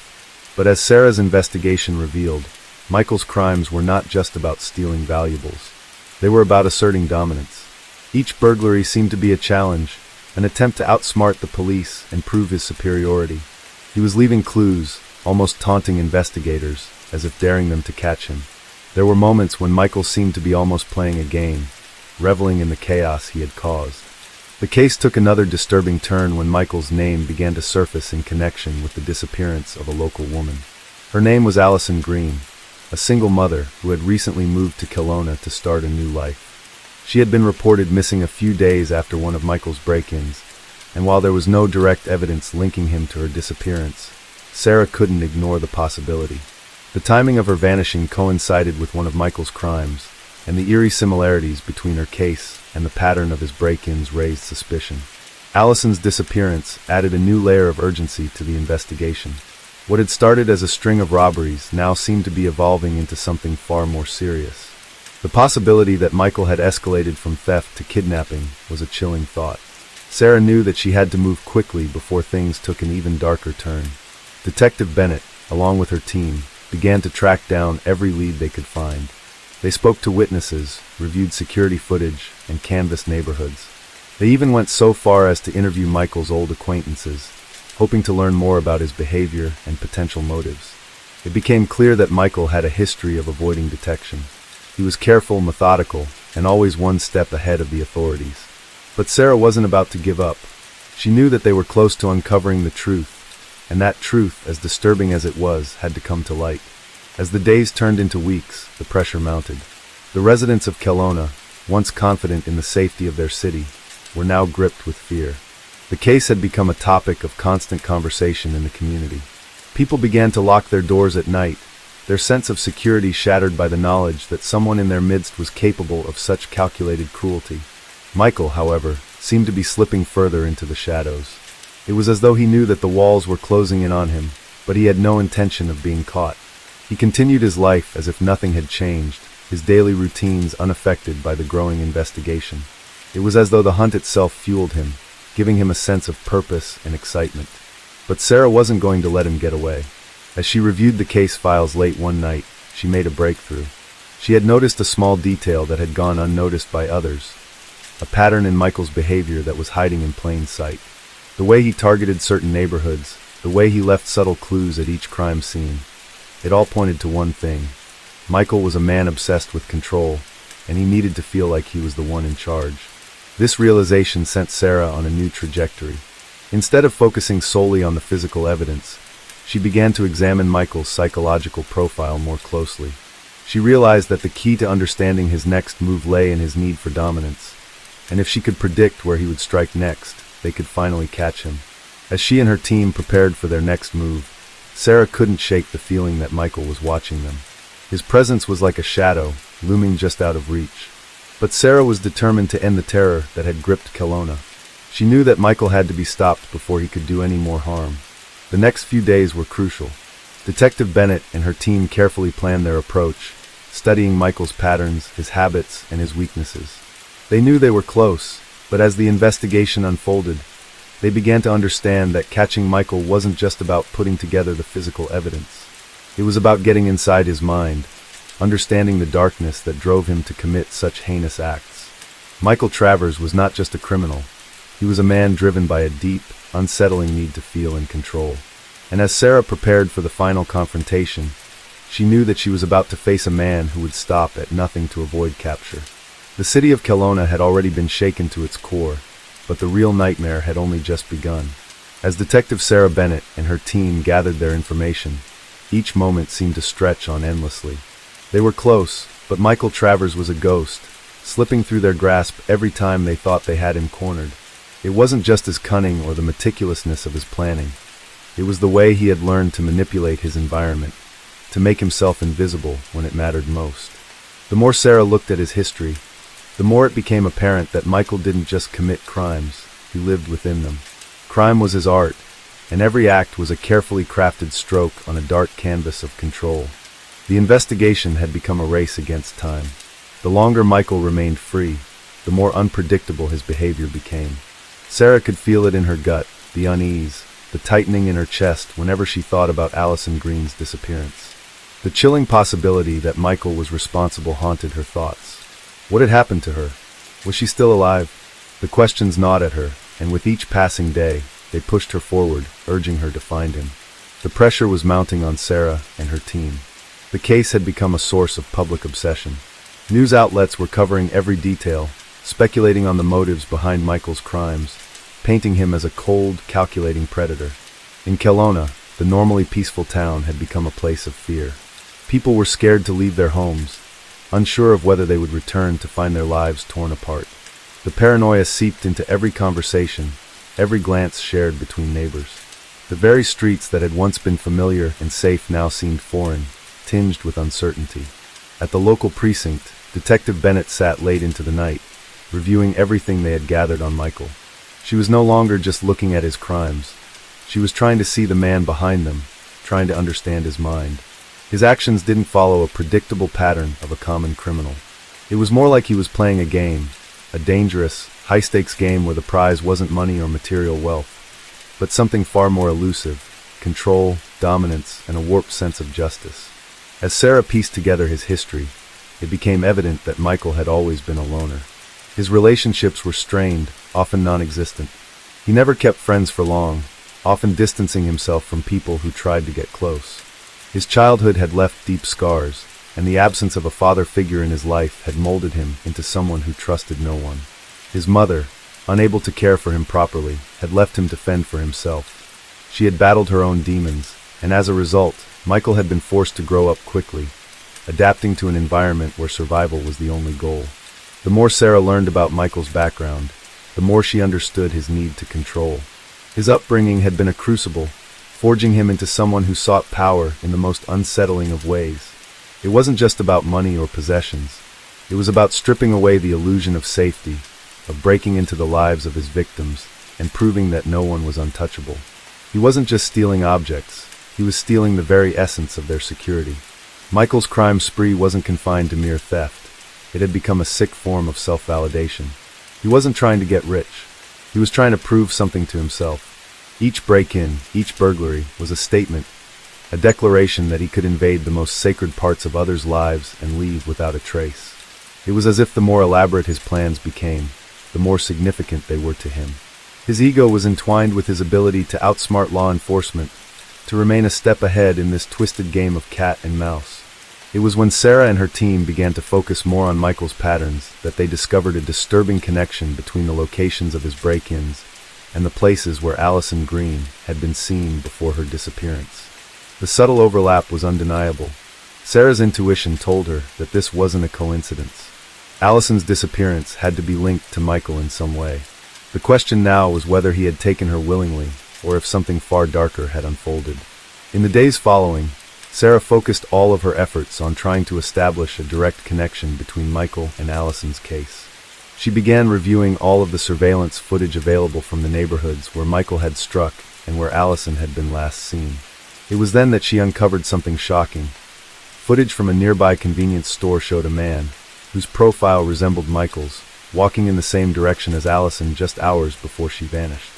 He was alone, and he was moving deliberately, like a predator closing in on its prey. This discovery was a turning point in the investigation. With the new evidence, the team was able to corroborate their suspicion that Michael had been involved in Allison's disappearance. But the problem was that they still didn't know where he had taken her, or even if she was still alive. The uncertainty hung over Sarah like a cloud, casting a shadow over every decision she made. The following days were filled with a frantic search. Detective Bennett worked tirelessly, following every lead and speaking with anyone who might know Michael's whereabouts. But as they closed in, Michael seemed to vanish completely, slipping through their grasp once again. His movements were erratic but deliberate. He knew how to cover his tracks, and his deep understanding of the city gave him an edge. He had planned for every eventuality, anticipating the police's moves and always staying a step ahead. The investigation soon reached a breaking point. Sarah felt as though she was running in circles, chasing ghosts. Every time they thought they had a lead, it dissipated into nothing. But just when she thought they were at a standstill, a new breakthrough came from an unexpected source. A local resident had come forward with a tip. She had seen something strange the night Allison had disappeared. The woman lived in a house near the area where Allison was last seen, and while walking her dog, she had noticed a dark vehicle parked on a secluded road. It wasn't unusual for cars to park there, but this one caught her attention because it had been there for hours, with no movement. The woman had also reported seeing a man walking away from the vehicle that night, carrying something that appeared to be a bundle. At the time, she hadn't thought much of it, but after seeing the news about Allison's disappearance, she felt compelled to speak up. This new information led Sarah and her team to a stretch of land outside of Kelowna, a quiet area on the outskirts of town. It was a place that Michael had likely chosen for its isolation, knowing that it would give him the perfect cover. As the investigation team gathered their resources, they made the decision to search the area. The hours passed slowly as they combed through the dense forest and abandoned buildings that dotted the landscape. They had no idea what they would find, but they had to act quickly. Time was running out. The sense of anticipation was unbearable. Every sound in the darkened forest seemed amplified, every shadow appearing suspicious. Sarah's heart raced as she moved through the woods, her flashlight casting long, eerie beams across the terrain. Her mind raced with questions, fears, and doubts. What had Michael done to Allison? Was she still alive? Was this the end of the line for the investigation, or were they about to uncover something far worse than they had imagined? The deeper they went, the more the sense of unease grew. The silence was broken only by the crunch of footsteps on the forest floor and the occasional call of an owl. But as they reached the end of the path, something caught Sarah's eye, an old, abandoned cabin, tucked away in a forgotten corner of the land. It was an eerie sight, one that seemed out of place amidst the overgrown trees and the stillness of the night.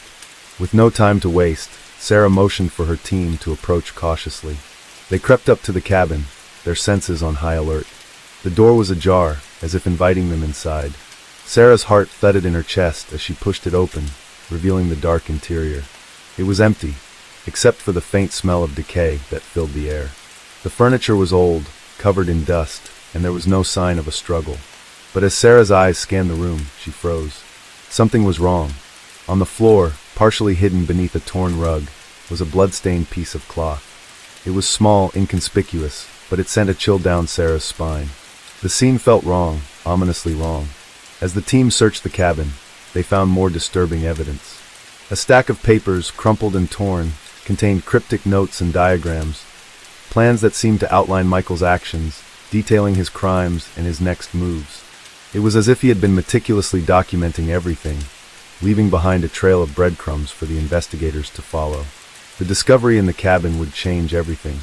Michael had been here. He had left his mark, and the investigation was about to take a dark turn. Detective Sarah Bennett stood still, her eyes fixed on the room. The piece of blood-stained cloth felt like a weight, a symbol of everything they had yet to uncover. The cabin, with its dilapidated furniture and unsettling atmosphere, seemed like the perfect hideaway for someone like Michael Travers. It was isolated, far from the reach of the watchful eyes of the city, and it was a place where the shadows could conceal all manner of horrors. As her team continued to search the cabin, Sarah's thoughts raced. She could feel her pulse quickening as she began to piece together the significance of what they had found. Michael wasn't just a criminal, he was meticulous, obsessive even. His mind worked in patterns that others couldn't begin to comprehend, and this cabin, with its cryptic notes and hidden messages, was the reflection of that twisted genius. She couldn't shake the feeling that they were standing at the edge of something much darker than they had ever imagined. The room felt like a tomb, each corner steeped in the weight of secrets. Sarah walked slowly toward the scattered papers, her flashlight illuminating the yellowed pages as she picked them up one by one. The diagrams were unsettling, maps of Kelowna, with certain locations circled in red, many of them aligned with places Michael had previously targeted.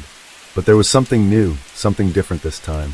There were additional markings, new routes he'd mapped out, and dates. The calendar pages were covered in meticulous, handwritten notes, and the patterns began to form a chilling picture. It was a timeline, a countdown. Michael had been planning something big, something far beyond the small-time burglaries that had originally defined his criminal career. As Sarah scanned the notes, she saw references to Allison Green. She hadn't been the first to catch his eye. There were other names, others who had crossed his path, each one marked with the same chilling precision. This was more than a string of robberies. This was something methodical, something far more sinister. The revelation hit Sarah like a punch to the stomach. Allison Green hadn't been a random victim. She had been a target, just like the others. But why? What had Michael been planning? And more importantly, where was Allison now? The thought that she could still be out there, caught in Michael's web, made Sarah's heart race. It was as if the truth was always within reach, but no matter how close they got, it was always just beyond their grasp. The rest of the team continued to scour the cabin, finding more clues, but nothing that could give them a clear answer to the one question that plagued them all. Where was Allison? It was almost as if Michael had been preparing for something catastrophic, as though his twisted game had reached its final stage. And now, Sarah felt the weight of that realization settling heavily on her shoulders. With the information they had gathered from the cabin, Sarah ordered a full forensic sweep of the area. Everything needed to be documented, every detail analyzed. But even as they worked, she couldn't shake the feeling that they were being led down a rabbit hole, deeper into a darkness that Michael had carefully cultivated. The more they uncovered, the more questions they had, and the less they seemed to understand. Hours passed in a blur of investigation, but Sarah didn't leave the cabin. Her team worked diligently to gather evidence, but Sarah couldn't stop thinking about what they had found. The more she thought about it, the more she realized just how little they truly understood about Michael Travers. He wasn't just a man who committed crimes for the sake of money or thrill. He was a man who sought control, who reveled in the destruction of others' lives. The depth of his manipulation, his ability to weave chaos into every moment, was something far beyond what they had encountered before. As the team packed up and prepared to leave the cabin, Sarah couldn't help but feel that they were missing something crucial, something that would tie everything together. The pieces of the puzzle were all there, but they didn't fit, not yet. Michael was a master at playing the long game, and they were simply following the trail he had left behind, like pawns in a much larger plan. When Sarah returned to the precinct, she sat at her desk, staring at the evidence in front of her. The walls seemed to close in around her, the weight of the investigation pressing on her chest. There was no easy way out of this. They had to find Michael, and they had to do it soon. Every second that passed was another second where he could be out there, slipping further into the shadows. As she sifted through the papers, something caught her eye, an innocuous detail she hadn't noticed before. It was a series of cryptic symbols on one of Michael's maps, markings that didn't seem to make sense at first. They were scattered across different locations in Kelowna, each symbol appearing multiple times, almost as if Michael had been following a hidden pattern. Sarah's mind raced as she tried to make sense of it. It wasn't until she compared the symbols to the locations on the map that it clicked. Michael wasn't just picking targets at random. These weren't just places he had broken into in the past. They were places he had planned to return to. But why? And what was the significance of these symbols? They didn't match anything they had encountered so far. Suddenly, Sarah remembered something from the early days of the investigation. A small detail that hadn't seemed important at the time, but now it seemed to fit. A local artist had reported seeing a man sketching in the park several weeks before Allison had gone missing. The artist had mentioned that the man had been fixated on the symbols, drawing them obsessively in his sketchbook. The memory came back to Sarah in a rush. The man had described the drawings as intricate, almost like a code. The connection hit Sarah like a lightning bolt. The symbols weren't just random. They were part of something larger, something Michael had been working on for a long time. He was creating a blueprint, a map that led to something far more significant than they had realized. And Allison was at the center of it. With this new lead, Sarah called her team together. They needed to follow the symbols, track down the artist, and uncover what Michael had been planning. Every step of the investigation had been leading them to this point, and now Sarah could feel it. The walls were closing in on Michael. They just had to piece it all together before it was too late. As the team set out to follow up on the new lead, Sarah's mind raced with the implications of what they had uncovered. Michael Travers wasn't just a burglar. He wasn't just a criminal. He was a mastermind, a manipulator who had orchestrated a series of events to lead them to this moment. And now they had to outsmart him before he outsmarted them. The journey was far from over. But for the first time in weeks, Sarah felt a flicker of hope. They were getting closer. The pieces were starting to fit. And with each new clue, they were one step closer to finding Allison, one step closer to bringing Michael Travers to justice. But as they followed the trail of symbols through the city, they couldn't shake the feeling that they were walking into a trap, one that Michael had set for them from the very beginning. And the closer they got to him, the more dangerous the game would become. Every moment, every second was critical. The clock was ticking, and the stakes had never been higher. The team had no choice but to keep pushing forward. They had to find Michael. They had to find Allison. And they had to do it before the final act of this twisted game was played. Detective Sarah Bennett's footsteps echoed softly in the quiet hallway of the precinct. She had been with the Kelowna Police Department for over a decade, yet every case still carried the weight of something new, something that challenged her. The latest case had already begun to shape up as something far more complicated than she had initially anticipated. There were no simple answers, and every lead seemed to open more questions than it closed. It all started with a series of mysterious disappearances, starting with Allison Green. Allison was a young woman, just 27, and no one could understand why she had vanished. She had no apparent enemies, no dark secrets, and her social circle was tight-knit. Everything seemed normal, almost too perfect, and then she was gone. A missing persons report was filed, but the case quickly escalated when a second woman disappeared. And then a third. They all had one thing in common: no trace. No ransom notes, no signs of forced entry, nothing. It was as if they had simply evaporated into thin air. As the weeks passed, Sarah's frustration grew. There were no witnesses, no CCTV footage to offer clues. The only thing that tied the cases together were the cryptic symbols found at each of the locations. They weren't drawn, nor were they written with ink. They were carved into surfaces: wood, stone, even dirt. The symbols didn't seem to belong to any known language, and they were unlike anything Sarah had ever encountered. It wasn't until Sarah and her team discovered an old, abandoned house on the outskirts of Kelowna that the case began to take a more tangible form. The house had been empty for years, according to local records.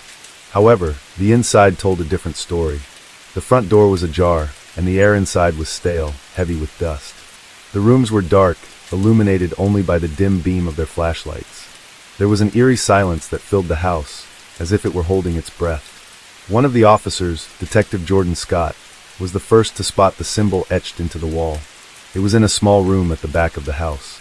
At first glance, it appeared to be a random collection of lines and shapes, but as they studied it more closely, something about it felt deliberate, organized. It wasn't a random act of vandalism. This was purposeful. "This has to be related," Jordan muttered, running his fingers over the etched lines. "This is too similar to the symbols we found at the other scenes." Sarah nodded, her mind racing. If this was connected, it was no coincidence. But what did it mean? Who had been here? And why this house? They continued their search, moving through the rooms methodically. As they approached the kitchen, they noticed something strange. A large wooden table was covered in papers, maps, and photographs. It was a haphazard collection, as if someone had been preparing for something, a plan perhaps, but what? The photographs on the table were all of the missing women. Allison Green was front and center, but the others were there too. Sarah picked up one of the photos, her fingers brushing the edges. It was a close-up shot of a woman she didn't recognize, but the expression on her face struck her. Intense, almost as if she knew something terrible was about to happen. "It's a map," Sarah said, her voice barely above a whisper as she spread the papers across the table. There, drawn on a large piece of butcher paper, was a map of Kelowna. At least, it looked like a map. It was covered with the same symbols, scattered in various locations across the city. "This isn't just about the women," Sarah continued. "It's about control. Whoever did this is trying to manipulate something, some kind of pattern." Jordan leaned over, trying to make sense of it. But why the symbols? Why these specific locations? Sarah took a step back, the pieces slowly beginning to fall into place. She had worked with her fair share of criminals, but this case felt different. Whoever was behind these disappearances wasn't just a run-of-the-mill criminal. No, this person was methodical, calculating. And they were sending a message that was getting more complicated by the minute. As Sarah stared at the map, a flash of realization hit her. One of the locations on the map was not far from where they had found the body of the first victim. The others were scattered around the city, but one stood out, an abandoned building just outside the city limits.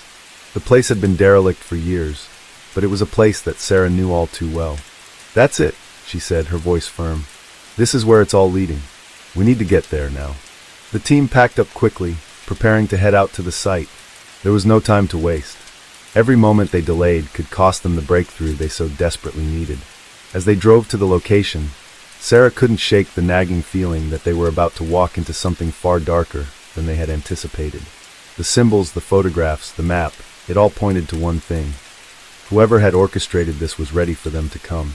The building was surrounded by dense trees, the kind of place where no one would ever think to look. It was quiet, too quiet, as if it had been waiting for them. Sarah's hand rested on the handle of her gun as they approached. The team fanned out, moving cautiously through the overgrown yard. When they reached the front door, it was wide open, as if someone had been expecting them. Sarah felt a chill run down her spine. This wasn't just a house, it was a stage, and they were the players. The inside was dark, the air thick with the smell of mildew. They moved carefully, checking each room, each corner, each shadow. Then they found it, the basement. Descending into the darkness, Sarah's flashlight revealed a room unlike any she had ever seen. The walls were covered in more symbols, the same strange carvings that had been found at every location. There were rows of photographs pinned to the wall, each one of a different woman, each one with the same haunting expression. And in the center of the room, there was a chair. A single chair, sitting alone in the middle of the room, surrounded by more of the same symbols. On the floor beneath the chair, something was written in what looked like chalk. It was a phrase, a message. "Your time is almost up." Sarah's breath caught in her throat. This was it.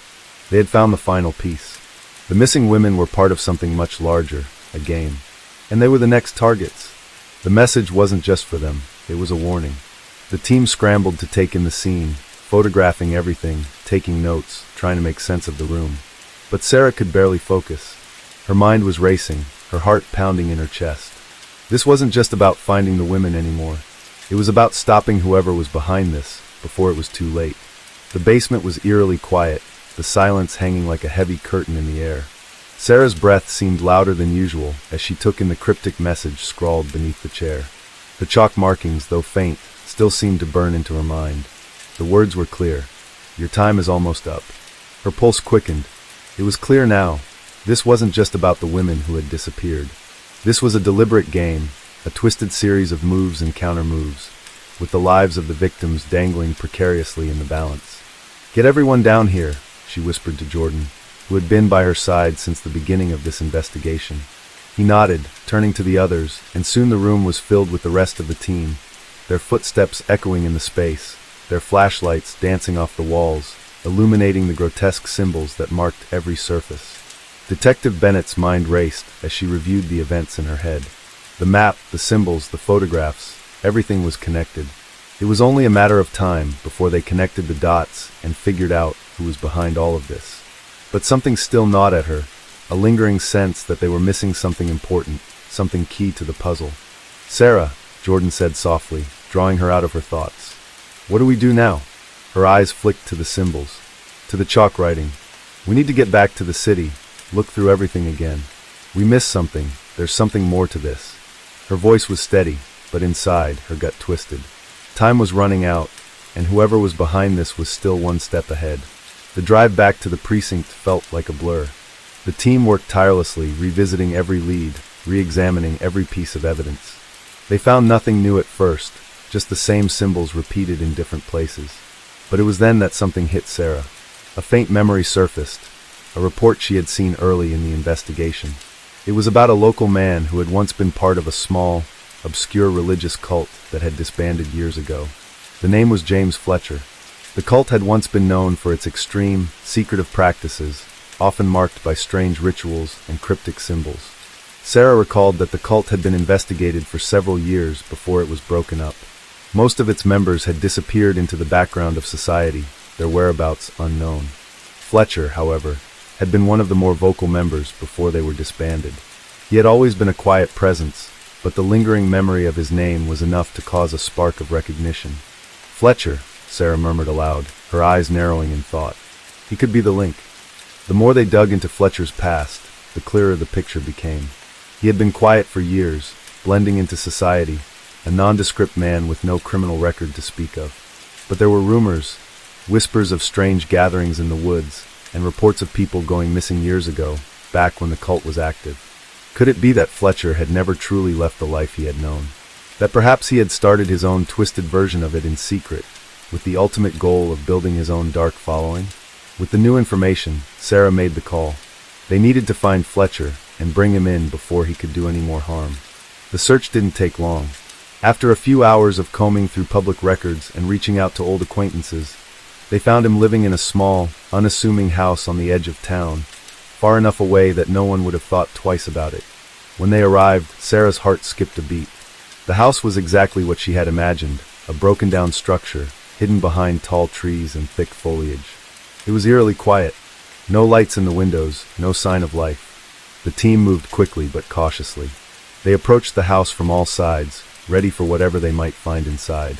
They weren't sure what to expect, but the stakes were high. If Fletcher was indeed the one responsible for the disappearances, this was their only chance to stop him. The front door was locked, but with a quick motion, Jordan forced it open. The smell of mildew and decay greeted them as they stepped inside. The air felt thick, almost oppressive, as if the house had been trapped in time. As they moved through the rooms, they were met with more of the same. Symbols carved into the walls, photographs pinned up in chaotic arrays, and strange drawings scattered across the floor. But then, in the center of the living room, they found something different.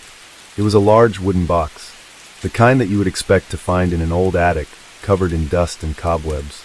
Sarah motioned for the others to stay back as she slowly approached it. There was a strange aura around the box, as though it were holding some dark secret. With a deep breath, she opened the box. Inside were the missing women. Not in the physical sense, of course, but their faces. Dozens of photographs, recent ones, were stacked inside. It was a sickening collection of trophies, each one meticulously arranged. Some of the women had been captured in public places, others in their homes. They were all smiling, unaware of the danger they were in. But there was one face that stood out to Sarah. It was Allison Green. She had been the first to disappear, and her face stared back at Sarah, eyes wide, frozen in time. "This was his game," Sarah murmured. "He was playing with them, playing with us." The team quickly gathered the evidence, taking photographs of the box and its contents before moving on to search the rest of the house. As they moved through the darkened rooms, they found more disturbing evidence of Fletcher's obsession. Maps, charts, and books detailing obscure occult rituals and symbols. It was clear now that this had been his twisted idea of a final solution. But as Sarah stood there, examining the collection of photographs, she knew that they had uncovered the heart of the case. Fletcher had been orchestrating everything, each disappearance, each symbol, each ritual. He had been waiting for the right moment, the perfect opportunity to complete his vision. In the end, it was his obsession that led to his downfall. As the police moved in to arrest him, it became clear that his mind had long since unraveled. His actions, his meticulously planned game, had been his way of creating a sense of control in a world where he had none. He was no longer a man with a goal. He was a man driven by something far darker. The case was closed, but for Sarah, the questions still lingered. What drove James Fletcher to commit such atrocities? How had he convinced himself that he was justified in his actions? And most haunting of all, what would happen to the women who had been saved from his grasp? Their lives would never be the same, and neither would the city of Kelowna. As Sarah drove back to the precinct, the weight of the case still on her shoulders, she couldn't help but reflect on the fragile line between sanity and madness. She had seen many cases throughout her career, but this case of the Kelowna disappearances, would stay with her forever. It wasn't just about the crime. It was about what it revealed, the darkness that could hide in plain sight, the obsessions that twisted a person's mind, and the way a single moment could change everything. The story of James Fletcher had come to an end. But for Sarah Bennett, it would always be a reminder of just how deep the shadows could go. Case 4. In the bustling streets of Tokyo, where the neon lights flickered as if in rhythm with the heartbeat of the city, the crime that would later become a haunting memory was brewing in the shadows. It was the year 2011 when a seemingly average individual, someone who had blended into the urban expanse of the city, committed an act that would capture the attention of the nation. His name was Yuji Takahashi, a man in his late 30s, who lived in a modest apartment near the city's outskirts. His quiet demeanor and lack of any noticeable background in criminal activity made him, at first glance, an unlikely suspect. He was known by his colleagues as a hard-working office worker who kept to himself. However, beneath this calm exterior lay a darker side that only a few would come to know too well. Yuji had been living in Tokyo for years, having moved there from a small rural town where everyone knew each other's name. Life in the city had been a stark contrast to his humble beginnings. He often struggled with feelings of loneliness and alienation, something that often drove him deeper into the recesses of his own mind. His job as a mid-level accountant was monotonous. The long hours spent at his desk in a corporate building left him exhausted and emotionally drained. Over the years, he had grown increasingly disillusioned with his life, finding little solace in his work or in the fleeting interactions he had with others. What most people didn't know about Yuji, however, was his obsession with the idea of escape. He was constantly searching for something that would break him free from the shackles of his mundane existence, something that would give him a sense of power, of control, something that could make him feel alive in a way that his daily routine never could. His thoughts began to spiral, and soon, his sense of reality began to blur. In the weeks leading up to the crime, Yuji had become fixated on the idea of disappearing. He wanted to vanish, not just from his job or his city, but from his entire life. The pressure of societal expectations weighed heavily on him. The constant reminder of his unfulfilled potential, the whispering thoughts of inadequacy, They all culminated in a decision that would change the course of his life forever. Yuji had been following the news of a recent string of high-profile disappearances across the country. It wasn't the first time such cases had appeared in the media, but something about them intrigued him, captured his imagination in a way that nothing else had. The idea that someone could simply vanish, leaving behind nothing but questions, was both thrilling and terrifying to him. It was an escape he had never considered before, an opportunity to take control of his destiny. One late evening in early autumn, after a long day at work, Yuji returned to his apartment. The evening was cool, with the last vestiges of daylight slowly fading into the night. He had grown accustomed to the emptiness that greeted him when he walked through his door. The apartment was small, but it was his own, his only sanctuary in a world that often seemed indifferent to his existence. Yet, on that particular evening, there was a change in the air. A strange, quiet resolve had settled over him, one that had been slowly building over the past few months. Yuji had planned every detail of what he was about to do. He had spent weeks researching methods of disappearance, how to make himself invisible, how to erase every trace of his life from the eyes of others. His goal wasn't just to escape the constraints of his life, but to erase himself entirely. He wanted to be forgotten, to fade away in a way that would leave no trace, no memory behind. In his mind, it wasn't just an act of liberation. It was a final statement, an assertion of control over his own fate. His plan involved leaving his apartment, his job, his friends, and everything behind in a single calculated movement. Yuji had no intention of returning, at least, not in a way anyone would recognize him. The idea of disappearing without a trace was the only thing that seemed to offer him solace. That night, Yuji carefully packed a bag with only the essentials, clothes, a small amount of money, and a few other items he deemed necessary. He didn't need much. His goal was not to survive in the conventional sense. It was to vanish completely, to make a break from everything he had known. As he stood in front of the mirror one final time before leaving his apartment, Yuji stared at his reflection, barely recognizing the person looking back at him. The man in the mirror seemed distant, detached from the person he once was.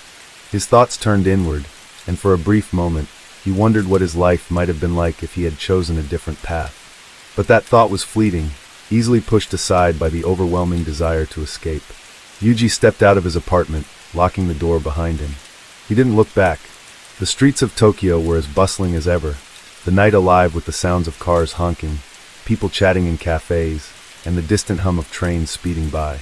But Yuji didn't notice any of it. His mind was focused on the path ahead, his path to disappearance. As the hours passed, Yuji made his way through the city, moving like a shadow among the crowds. He avoided contact with others, blending in as much as possible. He wasn't running away from something specific, he was running away from everything. The weight of his past, the expectations, and the loneliness had become too much to bear. He needed to feel like he was in control of his own story, even if that meant erasing it completely. He traveled through Tokyo, passing familiar places that he had once frequented, but now they felt foreign to him. The city he had called home for so many years was now just a backdrop to his final act. Every step he took felt like a step further away from the person he used to be. There was no turning back now. In the days that followed, Yuji's disappearance went unnoticed by most. His colleagues at work were confused when he didn't show up, but given his quiet nature, no one thought much of it at first. It wasn't until a few days later, when his absence was still unexplained, that the alarm bells began to ring. His family, too, was concerned but didn't know where to start looking. Yuji had been known for his solitary lifestyle, and his disappearance seemed to be just another example of his tendency to isolate himself. But as time passed, the realization set in. Yuji Takahashi had vanished. No trace, no evidence, no clue as to where he had gone.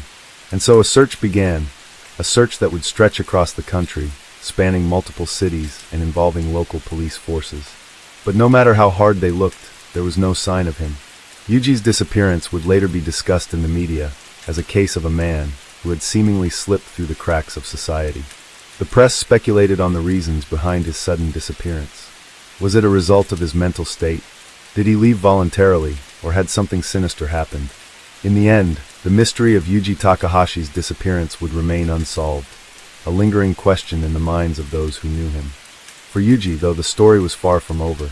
His disappearance was not a result of being forgotten. It was his final attempt to reclaim his life, even if it meant erasing it entirely. As the investigation into his whereabouts continued, one thing became clear. Yuji Takahashi had successfully vanished, leaving behind nothing but questions and a life that would never truly be understood. The search for Yuji Takahashi began with more questions than answers. Initially, the police focused on his personal connections, his colleagues, his friends, his family, and even his distant acquaintances. His co-workers described him as a reserved man, someone who did his work diligently but never seemed to connect with others on a deeper level. At first, it was easy to dismiss his absence as just another case of someone needing a break, taking time off, or going on an unannounced leave. But as the days stretched into a week, the concern began to mount. Yuji had always been reliable, albeit distant. His disappearance was out of character, and that left people to wonder. Where had he gone? The media, ever hungry for a story, latched onto the mystery. The public's curiosity was piqued. Yuji's face flashed on television screens across the nation. Missing person, Yuji Takahashi, the newscasters announced, the words rolling off their tongues with an air of mystery and intrigue. Social media buzzed with theories about what had happened to him. Some people believed he had run away to escape an unbearable life. Others speculated that something darker was at play, that there was more to his disappearance than met the eye. The fact that Yuji had vanished so completely, leaving no trace, only fueled the speculations. Meanwhile, the police were combing through his apartment, his workplace, and his digital footprint. They found nothing out of the ordinary, save for the quiet life he had led. His apartment was sparsely furnished, a place that lacked any sign of emotional attachment. The walls were bare, except for a few framed pictures, one of him as a child, another of a trip to the mountains from years ago. His desk was filled with neatly organized papers, no personal items, no hints at a hidden life. Even his computer, when examined, revealed only work-related emails and documents. Nothing to suggest a sudden, spontaneous decision to disappear. The only clue they found was an odd journal entry written in Yuji's handwriting. It was brief but gave them a glimpse into his state of mind in the days leading up to his disappearance. The entry was cryptic, almost poetic, as if Yuji had been wrestling with something intangible. "I am not who I once was," it read. "The world is too much, and I am too small to matter in it. I will erase myself to see if the void will be kinder than the life I have known." It was chilling, a snapshot of the isolation and disillusionment that had consumed Yuji in the final days before he vanished. As the weeks passed, the case seemed to stall. Investigators searched the places Yuji might have gone, but each lead turned out to be a dead end. His bank accounts remained untouched. His phone went silent, and no one could trace his movements after he left his apartment. It was as though Yuji had simply fallen off the face of the earth. Despite the mounting frustration, a small group of investigators refused to give up. They decided to dig deeper into Yuji's past. They combed through public records, searching for anything that might shed light on his motivations. They discovered that Yuji had grown up in a small town in Hokkaido, far removed from the frenetic pace of Tokyo. He had moved to the capital with high hopes, eager to make a name for himself in the big city. But the reality of urban life had been harsher than he had anticipated. The loneliness that followed him there was something he had never fully understood. Despite his success as an accountant, Yuji never felt like he truly belonged. Over the years, he had become more and more withdrawn, choosing to isolate himself rather than try to connect with others. One of his old friends from Hokkaido, a woman named Haruka, was contacted by the police. Haruka remembered Yuji as a bright, ambitious young man, someone with dreams of achieving great things. But those dreams had slowly eroded over time. He was never the same after moving to Tokyo, Haruka recalled. He used to talk about how much he wanted to make it big, but then he started saying he felt like he was just a small part of a bigger machine. He said he felt invisible. Haruka's voice cracked as she spoke, the pain of seeing her old friend deteriorate too much to bear. There was a sense of helplessness in her words, as if she had watched Yuji's gradual decline from afar, unable to offer him the support he needed. It was clear that Yuji had been battling an internal struggle, one that no one had fully understood until it was too late. As the investigation continued, it became apparent that Yuji's disappearance was not just a simple case of someone running away. His meticulous planning, his desire to vanish without a trace, suggested a deeper level of despair, something far more complex than a fleeting desire for escape. There was a quiet rage in his actions, a final rejection of the life that had been imposed on him. Yuji's decision to disappear wasn't just an act of running away, it was an act of defiance. A statement to the world that he could not, and would not, be confined by the expectations placed upon him. Weeks turned into months, and Yuji's case slowly faded from the media spotlight. People moved on with their lives, and the mystery of his disappearance became just another story of someone who couldn't cope with the pressures of life. But for those who knew him, the unanswered questions lingered in the air like a dark cloud. His family, his friends, and his colleagues were left with the same painful thought. What had driven Yuji to take such drastic steps? And more importantly, where had he gone? The investigation, while officially closed, continued in the hearts and minds of those who had known him. His case had become a symbol of something larger, of the silent struggles that many face in a world that demands so much of them. Yuji Takahashi's disappearance was a stark reminder of the dangers of isolation, of how easy it is for a person to slip through the cracks when they feel unseen and unheard. His story became a cautionary tale, one that echoed the haunting reality that sometimes people are lost not because they want to be found, but because they no longer know how to exist in a world that feels indifferent to their pain. Years passed, and life in Tokyo carried on as it always had. The streets remained crowded with people rushing to and from their destinations, unaware of the story that had unfolded quietly behind the scenes. Yuji Takahashi's name became a footnote in the annals of missing persons cases, another lost soul in a city too vast to notice one person slipping away. But for those who remembered him, his disappearance remained a poignant reminder of the fragility of the human spirit and the quiet desperation that can sometimes drive a person to vanish, leaving behind nothing but the haunting question of why. As the months passed, the city of Tokyo continued to hum with its usual rhythm. People went about their daily routines, immersed in the bustling pace of modern life, and life seemed to move on without a second thought for the story of Yuji Takahashi. The media no longer reported on his disappearance, the police reports had been archived, and the case was officially closed. For most of the population, it was as if he had never existed. However, for those who knew him, the handful of colleagues, friends, and family who had once been close to him, there was a lingering, quiet sense of loss that never fully dissipated. Haruka, the woman who had once been Yuji's close friend from his hometown in Hokkaido, had returned to her own life after her brief conversation with the police. Though she had tried to move on, Yuji's disappearance haunted her thoughts during the quiet moments of her day. She couldn't shake the feeling that there was more to the story, that there was something she had missed, something that could explain the deep, suffocating despair that had driven him to disappear so completely. Haruka had always known Yuji as a quiet, thoughtful person. He had never been the type to wear his emotions on his sleeve, but she could always sense the weight he carried. Back when they were young, he had spoken often of his dreams. Dreams of success, dreams of making a difference in the world. But as the years passed, those dreams seemed to fade into the background, overshadowed by the crushing weight of the demands placed on him.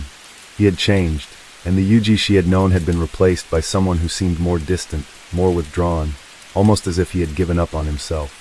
It was after speaking to the police that Haruka began to question the narrative that had been painted for her. The investigators had initially brushed off any suggestions that Yuji's disappearance was anything other than a simple case of him running away, perhaps overwhelmed by the pressures of life in Tokyo. But Haruka wasn't convinced. She had known him too well to believe that Yuji had just disappeared without reason, without warning. There had to be more to his story, something deeper that no one else had noticed. In an attempt to piece together more of Yuji's life, Haruka began visiting his old haunts, places he used to frequent before he had vanished. She went to the small cafe near his apartment, the one he had often visited to escape the bustle of his daily life. The cafe owner, an elderly woman named Mrs. Ito, recognized Haruka immediately. She had always been a quiet observer of Yuji's life and had noticed the change in him over time. He used to come here nearly every morning, Mrs. Ito said, her voice tinged with sadness. But in the last few months, he started coming in later and later.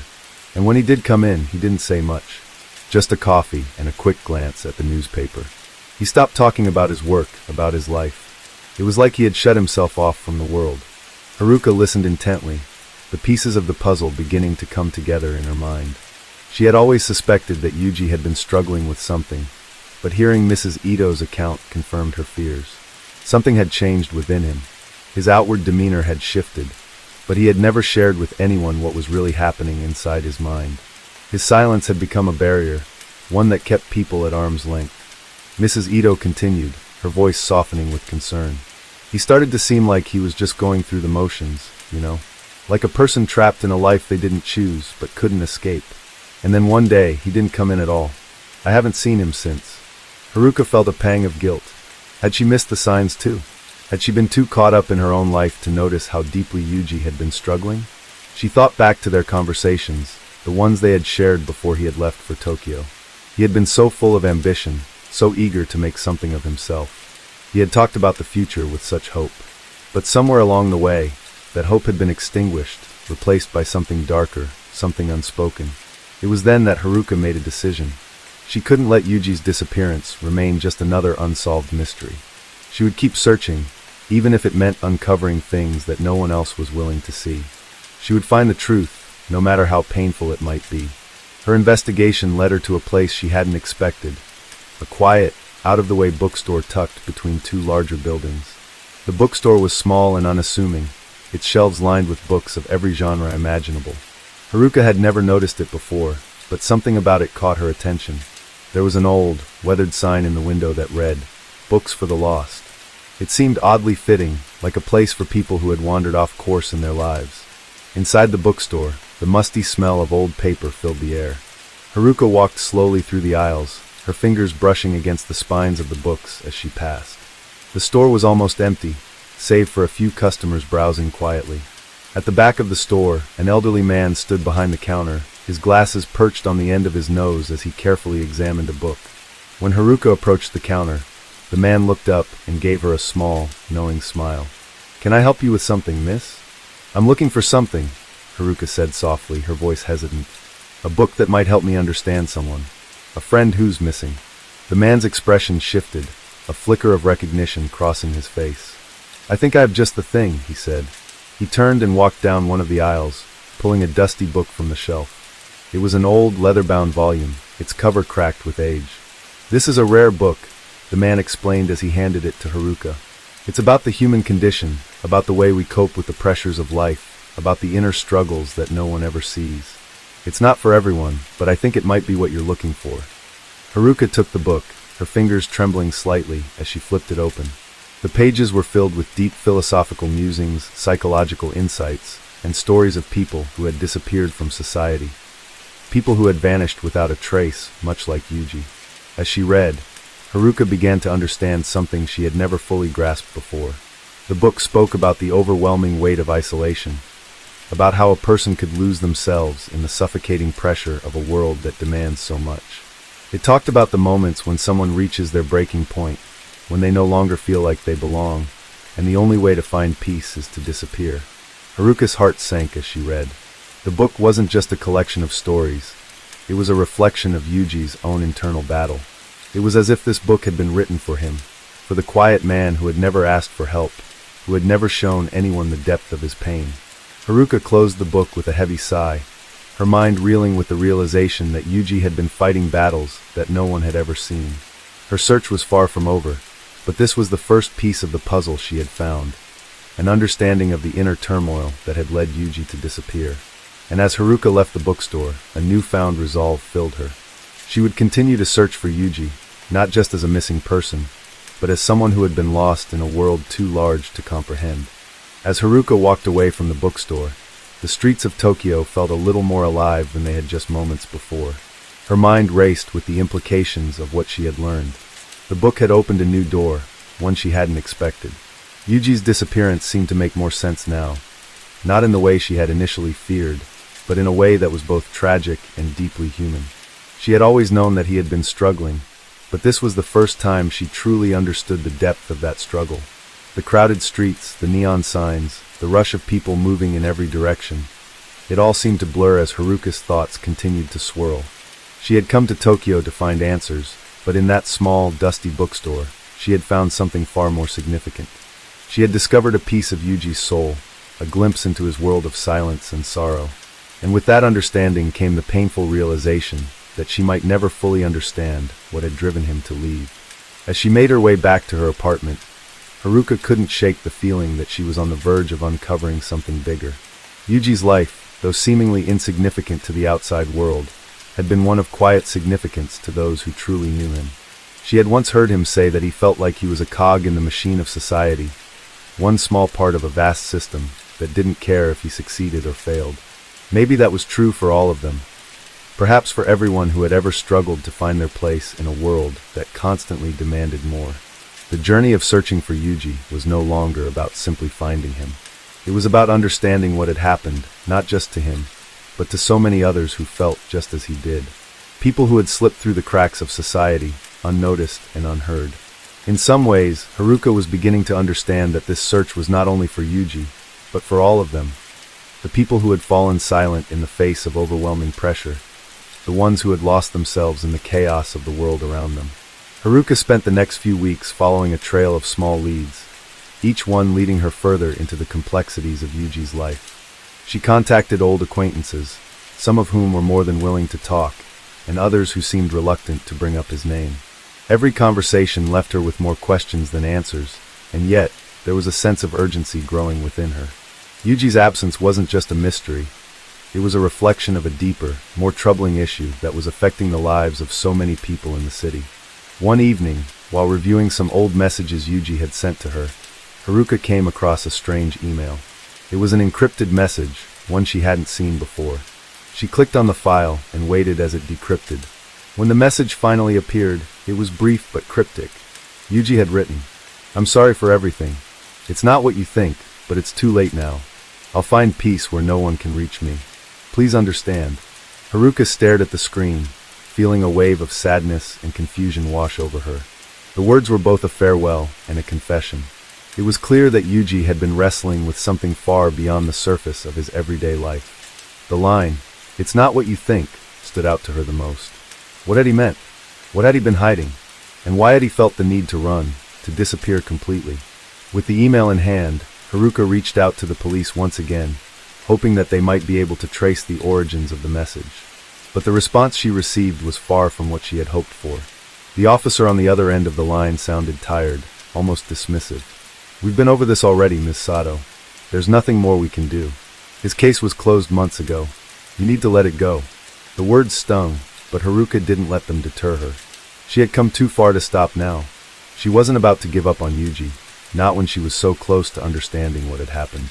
She spent the following days combing through Yuji's social media, his messages, and any small clues she could find. It was exhausting, mentally and emotionally draining, but she couldn't stop. Each new piece of information brought her one step closer to the truth. Eventually, Haruka discovered something unexpected, an address. It wasn't Yuji's apartment, nor was it a place he had ever mentioned. It was an obscure location in the outskirts of Tokyo, a small, rundown building that seemed to have no connection to him. There was something about it that sent a shiver down her spine. She couldn't explain why, but the address felt important. Without wasting any more time, Haruka decided to visit the place. The area was far from the bright lights of downtown Tokyo. The streets were quieter here, the buildings older, and the atmosphere felt heavy, as if time had slowed down in this part of the city. She followed the directions on her phone, each step bringing her closer to the mystery she had been chasing for weeks. The building was small and unremarkable, tucked between two larger structures that had long since been abandoned. Haruka approached it cautiously, her heart racing with anticipation. As she walked closer, she noticed something odd, a small, faded sign hanging near the entrance. The sign read, "Hope Counseling Center." Haruka's heart skipped a beat. She had never heard of this place before, but something about it seemed to fit with what she had learned about Yuji's struggles. The door creaked open as Haruka stepped inside. The room was dimly lit, with old furniture scattered throughout. It smelled faintly of incense and something else, something she couldn't quite place. At the far end of the room was a desk, and behind it sat a woman, her back turned. Haruka hesitated, unsure of what to say or how to explain her presence. But before she could speak, the woman turned around. Her face was familiar. Haruka gasped as she recognized her. It was one of Yuji's old colleagues, someone who had worked with him for years before his disappearance. The woman's expression was unreadable, but her eyes held a certain sadness, as though she had been waiting for this moment. "You're here about Yuji, aren't you?" the woman asked quietly. Haruka nodded, her voice barely a whisper. "I'm looking for him. I need to understand what happened." The woman sighed, her gaze shifting toward the floor. "I'm afraid I can't give you the answers you're looking for, but maybe I can help you understand him, if that's what you need." Haruka felt her heart pound in her chest as she faced the woman behind the desk. The recognition of her colleague, someone who had shared both the highs and lows of Yuji's career, seemed to shift the air around them. There was something in the woman's eyes that conveyed an understanding far deeper than words could express, a silent connection that made Haruka's breath catch in her throat. The woman leaned forward slightly, her hands clasped together on the desk. "You want to know what happened to Yuji, don't you?" Her voice was calm, measured, as though she had anticipated this question long before Haruka had even thought to ask. "Yes," Haruka replied softly, her voice trembling slightly as she spoke. "I don't understand why he left. Why he disappeared without a trace. It's not like him." The woman gave a faint nod, her expression softening. "It's not easy what you're asking. Yuji was a private person, someone who kept his emotions hidden. He didn't like to burden others with his struggles, even though they were heavy on his shoulders." Haruka felt a pang of guilt. She had always known Yuji as a man who carried a burden, but she had never fully understood the weight of it. She had never imagined that it would lead him to leave everything behind. "I don't know what I expected, but I thought I would have seen the signs. I should have known. You were his closest friend, Haruka," the woman said gently. "But some things are invisible to the people who love you the most. Sometimes the signs are there, but they're hidden beneath layers of quiet pain." Haruka's mind raced. "What do you mean by that? What happened to him?" The woman leaned back in her chair, her eyes looking far away, as though she were reliving the past. Yuji was struggling with more than just work, more than the pressures of everyday life. He was dealing with something much deeper, something that he never shared with anyone, not even me. He was constantly looking for meaning, a purpose. And when he couldn't find it, when the weight of everything became too much, he chose to disappear. Haruka felt her throat tighten. "So you're saying, he left on purpose?" The woman nodded. "Yes. Yuji chose to walk away from everything. It wasn't a spur-of-the-moment decision. It was something he had been considering for a long time. He wanted to find peace, in a place where no one could reach him. He felt lost in the world, as though there was no place for him to belong." Haruka closed her eyes, taking in the weight of the words. She had always known that Yuji had been struggling, but hearing it so plainly, from someone who had seen him day after day, made it feel all the more real. It wasn't just the pressures of life that had pushed him to the edge. It was the internal battle, the quiet war that raged within him, that had ultimately led him to choose to disappear. "But why didn't he tell me?" Haruka asked, her voice barely above a whisper. "Why didn't he come to me?" The woman sighed, her eyes filled with a deep sadness. "Yuji didn't want to burden you, Haruka. He cared about you too much to make you carry his pain. And he thought that by leaving, he would somehow find the peace he was seeking. He thought it would be better for everyone if he just vanished." Haruka swallowed hard, trying to hold back the tears that threatened to escape. She had always believed that there was more to Yuji's disappearance than just a simple choice. But hearing it now, from someone who had known him better than she did, made the truth feel like a cold, heavy weight on her chest. "I didn't know," Haruka whispered, her voice trembling. "I didn't know it was this bad. I didn't know he was that alone." The woman's gaze softened as she stood up from her chair. She walked over to a filing cabinet and pulled out a folder, handing it to Haruka. "These are some of Yuji's notes. He left them behind. I think he wanted you to have them, even if he never had the chance to give them to you directly." Haruka took the folder, her hands shaking as she opened it. Inside were a series of handwritten notes, some of them scribbled in a hurried, almost frantic hand, others neatly organized and more thoughtful in nature. The notes were a mixture of thoughts, reflections, and fragments of ideas. Some of them seemed disconnected, as though Yuji had been trying to make sense of something he couldn't quite grasp.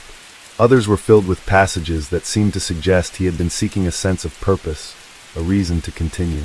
One particular note caught Haruka's attention. It was a simple sentence, written in large, bold letters. "The answer is not out there, it is within me." Haruka read it again, slowly, trying to make sense of the meaning behind it. The rest of the note was filled with more cryptic thoughts, but this sentence stood out. Was this what Yuji had been searching for?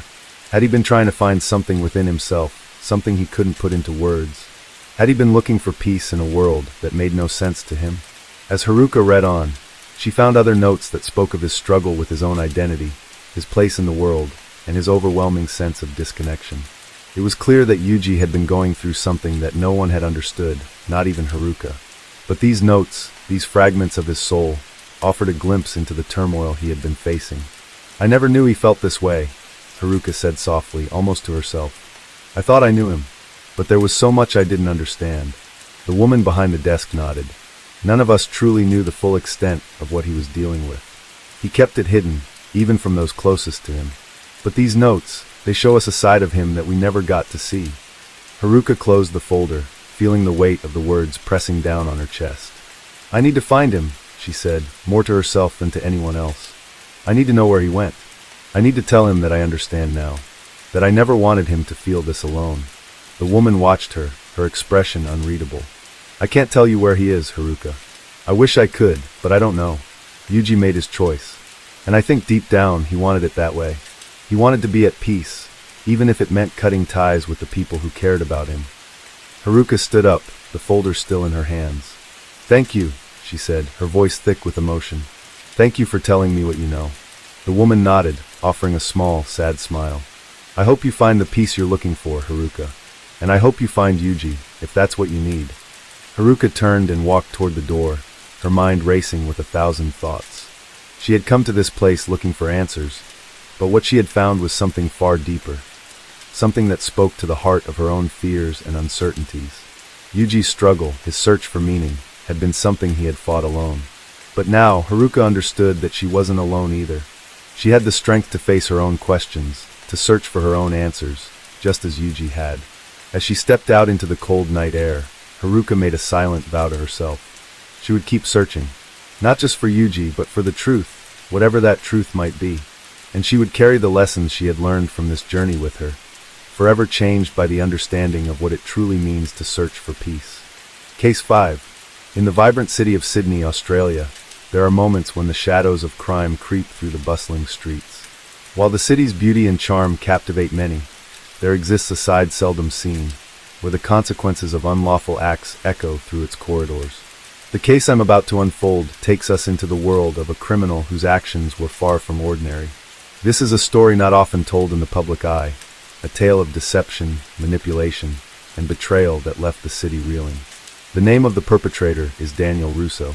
He was not the type who would catch attention in a crowd at first glance. In fact, his appearance was quite unremarkable, average height, average build, with short, unkempt brown hair and a casual demeanor. He could blend into the background effortlessly. But as his story would unfold, those who once thought little of him would realize how dangerous he truly was. Russo wasn't just another petty criminal. He was a mastermind in disguise, a man who knew how to manipulate the system to his advantage. Born and raised in the suburbs of Sydney, Daniel Russo's early life seemed fairly uneventful. He had a reputation as a quiet and reserved child, one who preferred the solitude of books over socializing with his peers. Schoolmates recalled him as an introvert, always keeping to himself, but showing flashes of intelligence and ambition. He didn't stand out in any way that would indicate his later descent into the darker aspects of society. His parents, immigrants who had settled in Australia decades ago, did their best to give him a stable upbringing. But life was always a bit of a struggle for the Russo family. Money was tight, and Russo often witnessed his parents struggle to make ends meet, which planted seeds of resentment and frustration deep within him. As he grew older, Russo became more and more determined to break free from the confines of his modest upbringing. He wanted more than what his family could offer, more than what his friends had, and more than what society expected of him. He became enamored with the idea of wealth and success, but the road to achieve it wasn't one he was willing to take in a traditional sense. Russo began associating with individuals who lived outside the law, observing how they could manipulate systems to their advantage. He learned quickly, and by the time he was in his late 20s, Russo had become involved in a series of illicit activities. At first, it started with small-scale cons. He would trick people into lending him money under false pretenses, promising them lucrative returns on investments that never materialized. But the more successful he became in these small-time schemes, the more ambitious he grew. Eventually, Russo realized that the true path to wealth lay not in individual scams, but in a larger, more systematic operation. He needed a plan that would generate consistent profits without raising suspicion, and he found it through the world of high-end fraud. It was in 2015 when Russo took his first significant step into the world of organized crime. He infiltrated the tech industry, using his knowledge of computers and data systems to manipulate financial records. By hacking into the accounts of wealthy individuals and companies, Russo was able to transfer large sums of money into his own hands without detection. He became adept at covering his tracks, using encrypted networks and fake identities to make sure his crimes went unnoticed. For a few years, Russo operated under the radar.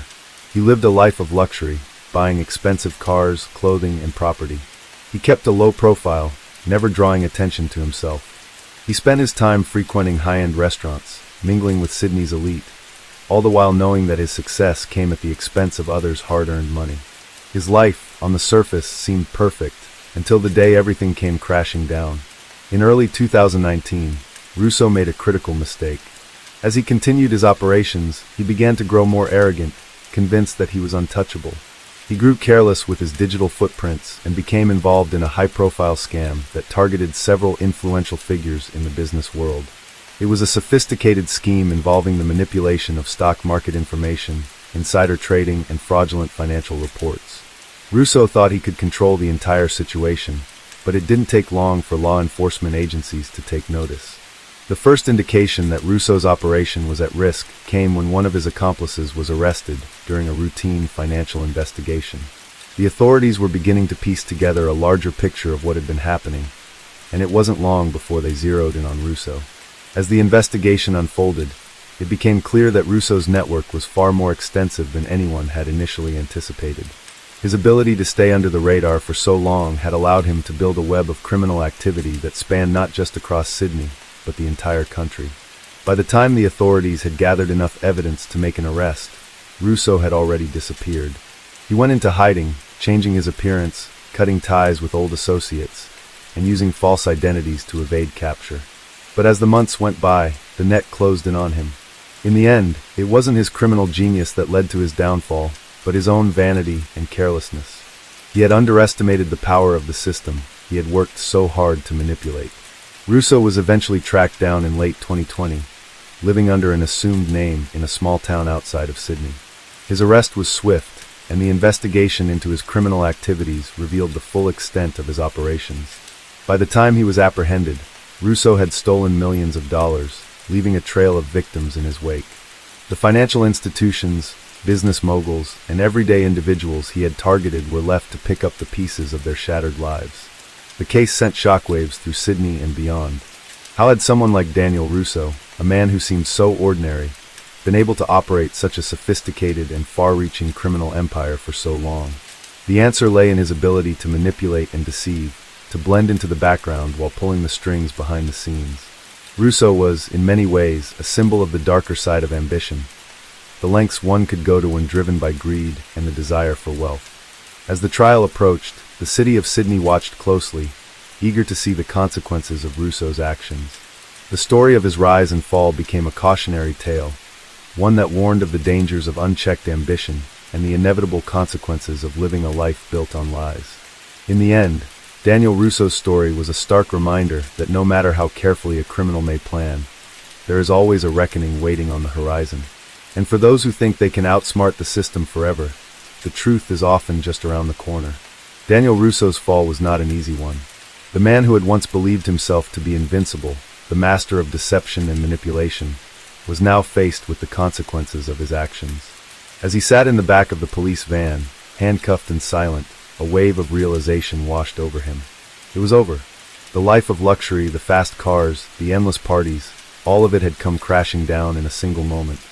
When Russo had first started his operation, he had imagined a life where he could continue his criminal enterprise without fear of detection. But that life had always been built on shaky ground, on the assumption that he could outsmart everyone, law enforcement, business executives, and even his own associates. But over time, his arrogance grew, and so did his disregard for the very things that had once kept him hidden in the shadows. He had been careful in the beginning. He understood the importance of discretion, of blending into the crowd and being just another face in the crowd. He used his knowledge of technology to stay ahead, to ensure that every transaction was hidden beneath layers of encryption.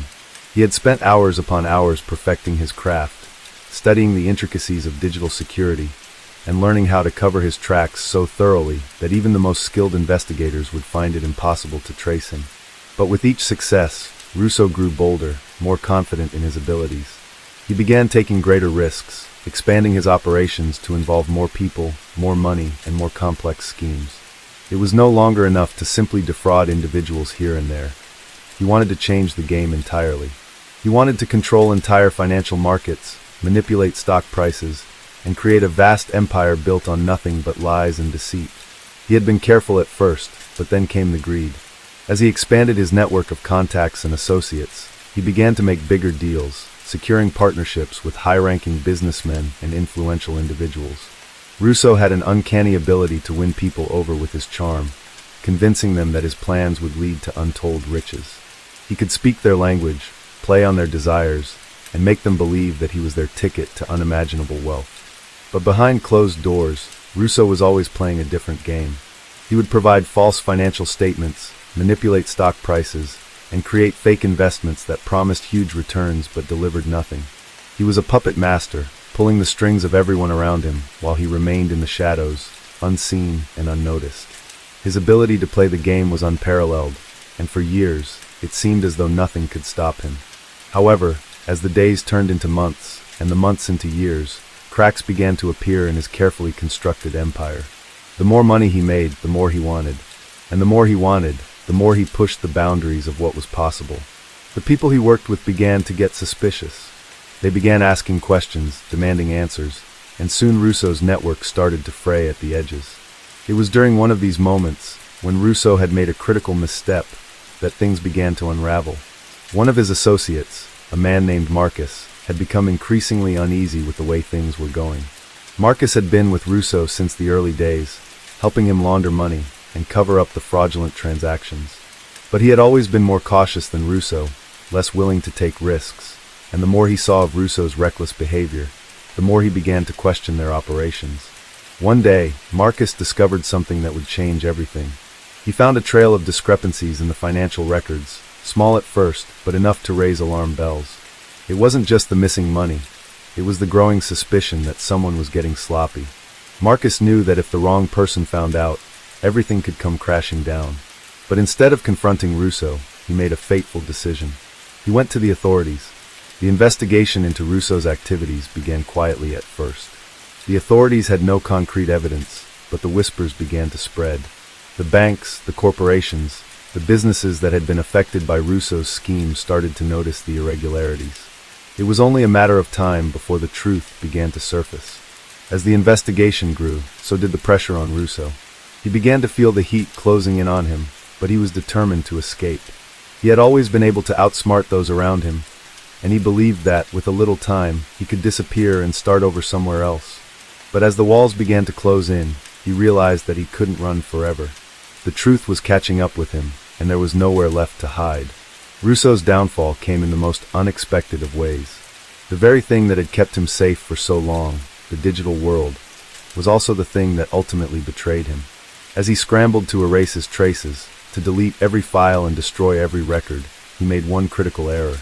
A single file, slipped through the cracks.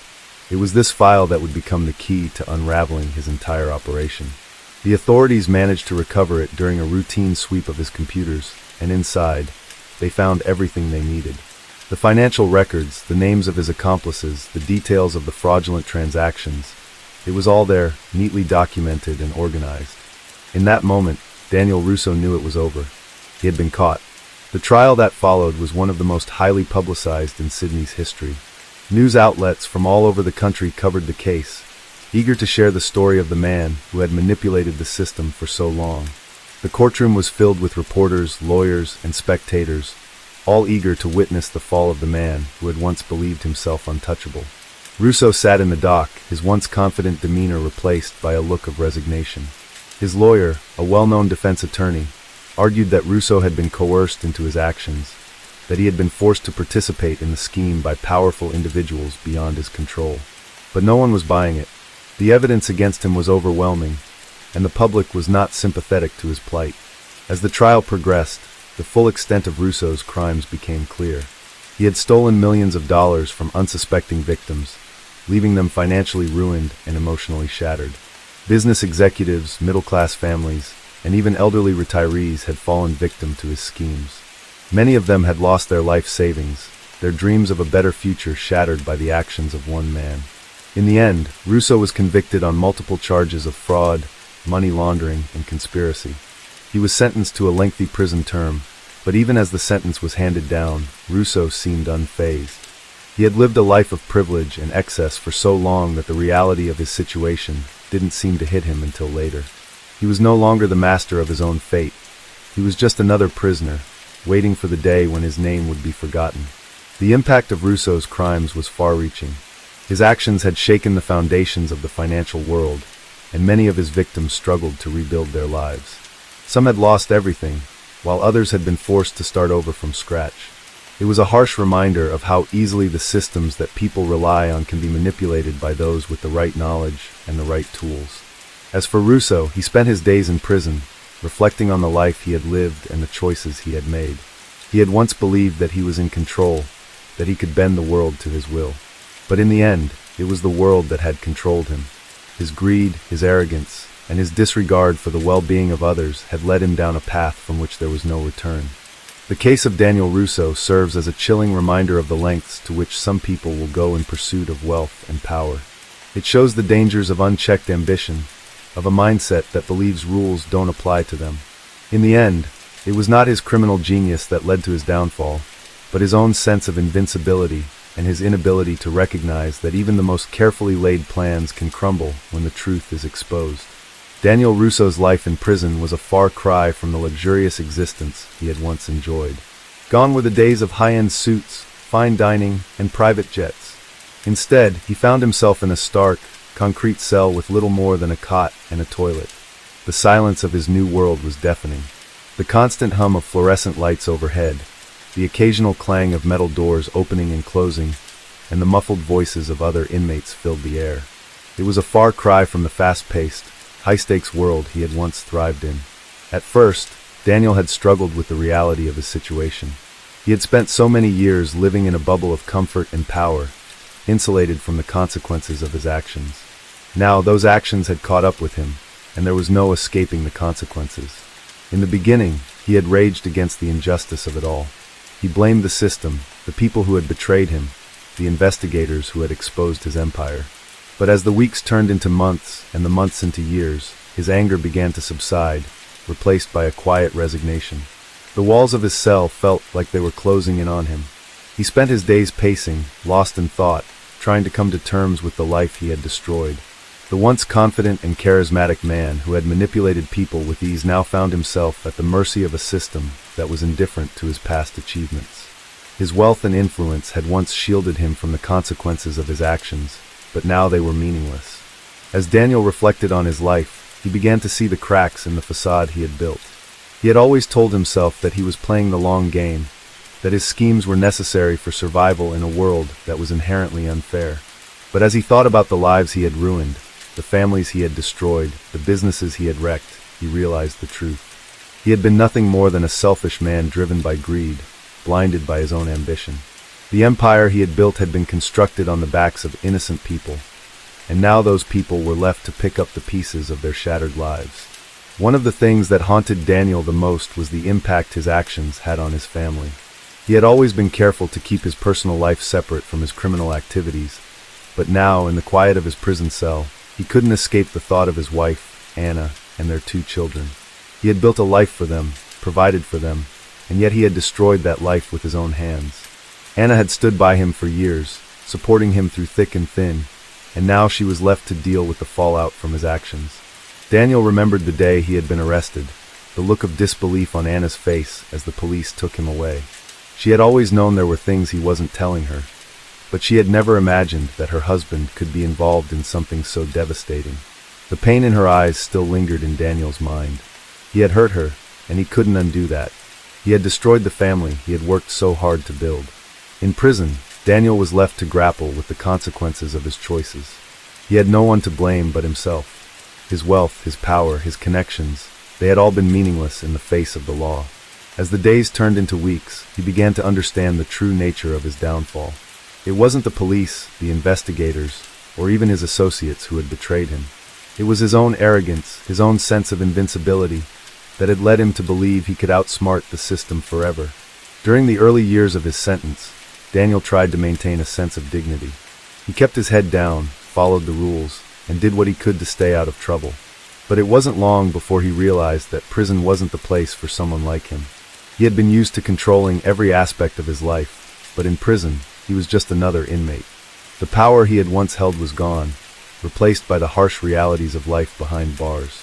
There were moments when Daniel thought about reaching out to his old associates, the ones who had once been a part of his criminal empire.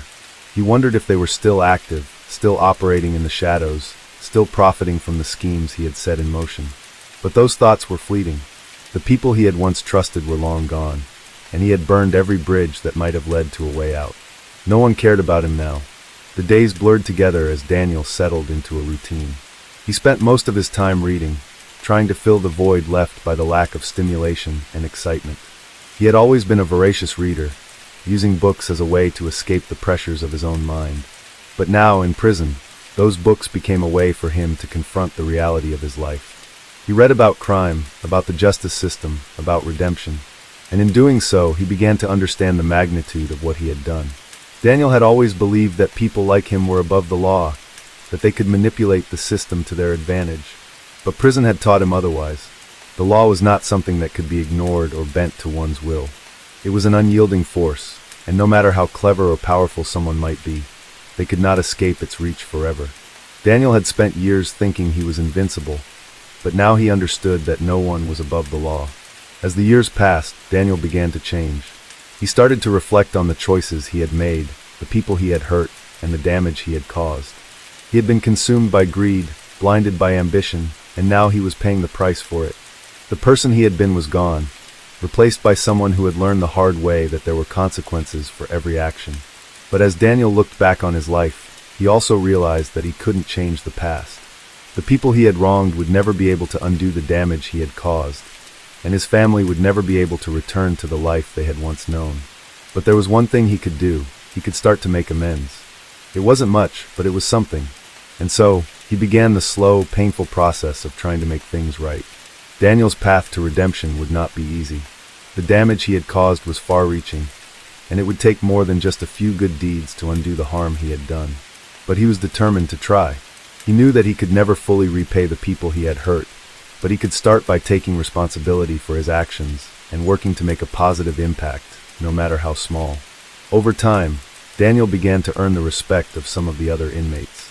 He wasn't a hardened criminal like many of them, but his experiences in the outside world had given him a unique perspective on life. He began to use his knowledge of business and finance to help others. He started a program where he taught fellow inmates about financial literacy, about managing money, about making better choices in life. It was a small step, but it was a step in the right direction. Daniel knew that he would never be able to fully atone for the sins of his past, but he also knew that redemption wasn't about erasing one's mistakes. It was about owning them, learning from them, and doing what was possible to make the world a better place, one small act at a time. In the end, Daniel Russo's story was one of loss, of regret, and of a man who had come to understand the true cost of his actions.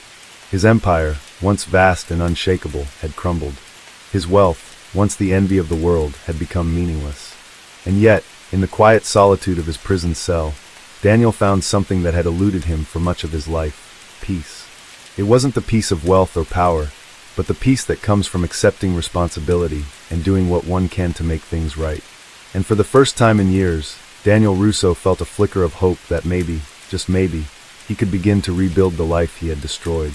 As Daniel Russo continued to navigate life behind bars, the monotony of each day began to carve a different rhythm into his soul. Gone were the distractions of the outside world, the meetings, the deals, the phone calls, and in their place, a quiet stillness began to settle. It wasn't peace, exactly, but a sense of resignation. The constant noise, the ambition-driven chaos of his former life, seemed to fade into nothingness as the years wore on. He could no longer escape the truth that his empire, built on manipulation and lies, had crumbled under the weight of its own deceit. In the beginning, Daniel had been too proud, too sure of his ability to bend the world to his will, to admit to himself that it was all over. But as time passed, something shifted within him. Perhaps it was the realization that there would be no grand redemption, no miraculous return to the life he had once known. The world didn't owe him anything. His wealth and status were no longer at his disposal, and the people who had once feared him had long since moved on. But through all the frustration, anger, and regret, Daniel had begun to see glimpses of something different, a spark that hadn't been entirely extinguished. He had always been a survivor, someone who had built his success through sheer willpower and a ruthless determination to get ahead. And though the rules of this new world, the world behind bars, were different, he found himself slowly adapting. There was a strange satisfaction in knowing that, despite everything, he was still capable of enduring. Life inside the prison walls was grim, to say the least. It was a place where the strong ruled and the weak were preyed upon. Yet Daniel, once a feared businessman, had come to understand that physical strength wasn't what mattered most here. Power, inside these walls, was something more subtle. It was about influence, negotiation, and survival. Daniel's mind, sharp as ever, quickly adapted to the new game. He began observing the inmates, taking note of the alliances, the power structures, the way people moved and spoke. He had spent so much of his life in the world of high-stakes business deals, and the mechanics of that world were similar in many ways to the rules of the prison system. He learned quickly that the key to survival was not just keeping your head down, but understanding the undercurrents of power that flowed through the prison. Every inmate had a story, a reason they had ended up here, and Daniel realized that everyone had something they were trying to protect, something they feared losing. Some were here for violent crimes, others for white-collar offenses like his own, but in the end, they all had the same basic need: security. The ability to feel like they had some control over their lives, even in the most oppressive circumstances. Daniel wasn't foolish enough to believe that he could reclaim his old life, but he began to see an opportunity to build something new within the confines of the prison walls. As he spent more time observing and interacting with other inmates, he started offering his expertise. At first, it was small things: advice on managing personal finances, how to save money within the confines of the prison system, and ways to stay out of debt with the corrupt system that existed within the prison economy. The small acts of kindness didn't go unnoticed. The inmates who had initially seen him as just another rich, arrogant businessman began to respect him for his intelligence and pragmatic approach to life inside. A shift began to take place within Daniel. The old him, the man who had manipulated, lied, and schemed, was fading away. The lessons of prison were harsh and unrelenting, but they were also awakening a side of him that had been dormant for years. There was something deeply humbling about seeing the lives of others who, despite their own mistakes and flaws, had found a way to survive in this world. Some of them had committed heinous crimes, while others were simply victims of circumstance, swept up in situations beyond their control. Regardless of the crimes they had committed, they all had one thing in common: they were all trying to survive. As the months turned into years, Daniel began to build a reputation as someone who could be trusted, someone who could be relied upon for advice. His financial literacy programs grew in popularity, and he began mentoring other inmates who showed an interest in improving their lives. He found himself spending hours in the prison library, reading books on a wide range of topics: psychology, philosophy, literature, and even the occasional business journal. He had always been driven by the need to succeed, but now the desire to learn felt more like a need to understand, to make sense of the mess he had created, and perhaps, to find a way to make amends for it. Still, Daniel couldn't escape the weight of his past. The truth hung over him like a cloud, no matter how many books he read or how many programs he started. He had built his life on lies, on manipulation, and on exploiting the weaknesses of others. No amount of teaching or mentoring could undo that. The guilt was a constant companion, a shadow that followed him everywhere. And yet, in those quiet moments when he was alone in his cell, he couldn't help but wonder: was it possible to find redemption? Was it possible to make up for the destruction he had caused? His thoughts often turned to his family, especially Anna. The pain of knowing that he had hurt her, that he had destroyed the life they had built together, was a wound that never healed. The thought of his children, growing up without him, added to the weight of his regret. He had missed birthdays, holidays, and countless moments that could never be recaptured. He knew that Anna had tried to move on, that she had tried to rebuild her life without him, but he also knew that it was a struggle. Their marriage had been built on a lie, and now they were both living in the aftermath of that lie. Daniel had often wondered if Anna could ever forgive him for the choices he had made, for the man he had become. In the quiet of his cell, he realized that forgiveness wasn't something that could be demanded. It was something that had to be earned, one small action at a time. But as Daniel continued to work within the prison system, helping others and slowly rebuilding his sense of self, he realized that there was no easy answer to his questions. Redemption was a long and difficult road, and he wasn't sure if he would ever truly reach the end. He knew that there were no guarantees, that his past would always be a part of him, no matter how much he tried to change. Yet, as the years continued to pass, Daniel found himself starting to believe in the possibility of change. Maybe he couldn't undo the past, but perhaps he could influence the future. His work in the prison, his efforts to educate and mentor, began to take on new meaning. He wasn't just passing the time anymore. He was building something real, something that could last beyond the walls of his prison cell. It wasn't about redemption in the traditional sense. It wasn't about proving he was a good man again. It was about taking responsibility for the person he had been, and doing what he could to make the world a little better, one small step at a time. As the prison years stretched on, Daniel Russo found a strange sense of peace in his new life. It wasn't the peace he had once sought in wealth, power, and control. It wasn't the peace of a man who had it all. Instead, it was the peace of a man who had lost everything, but who had finally begun to understand what really mattered.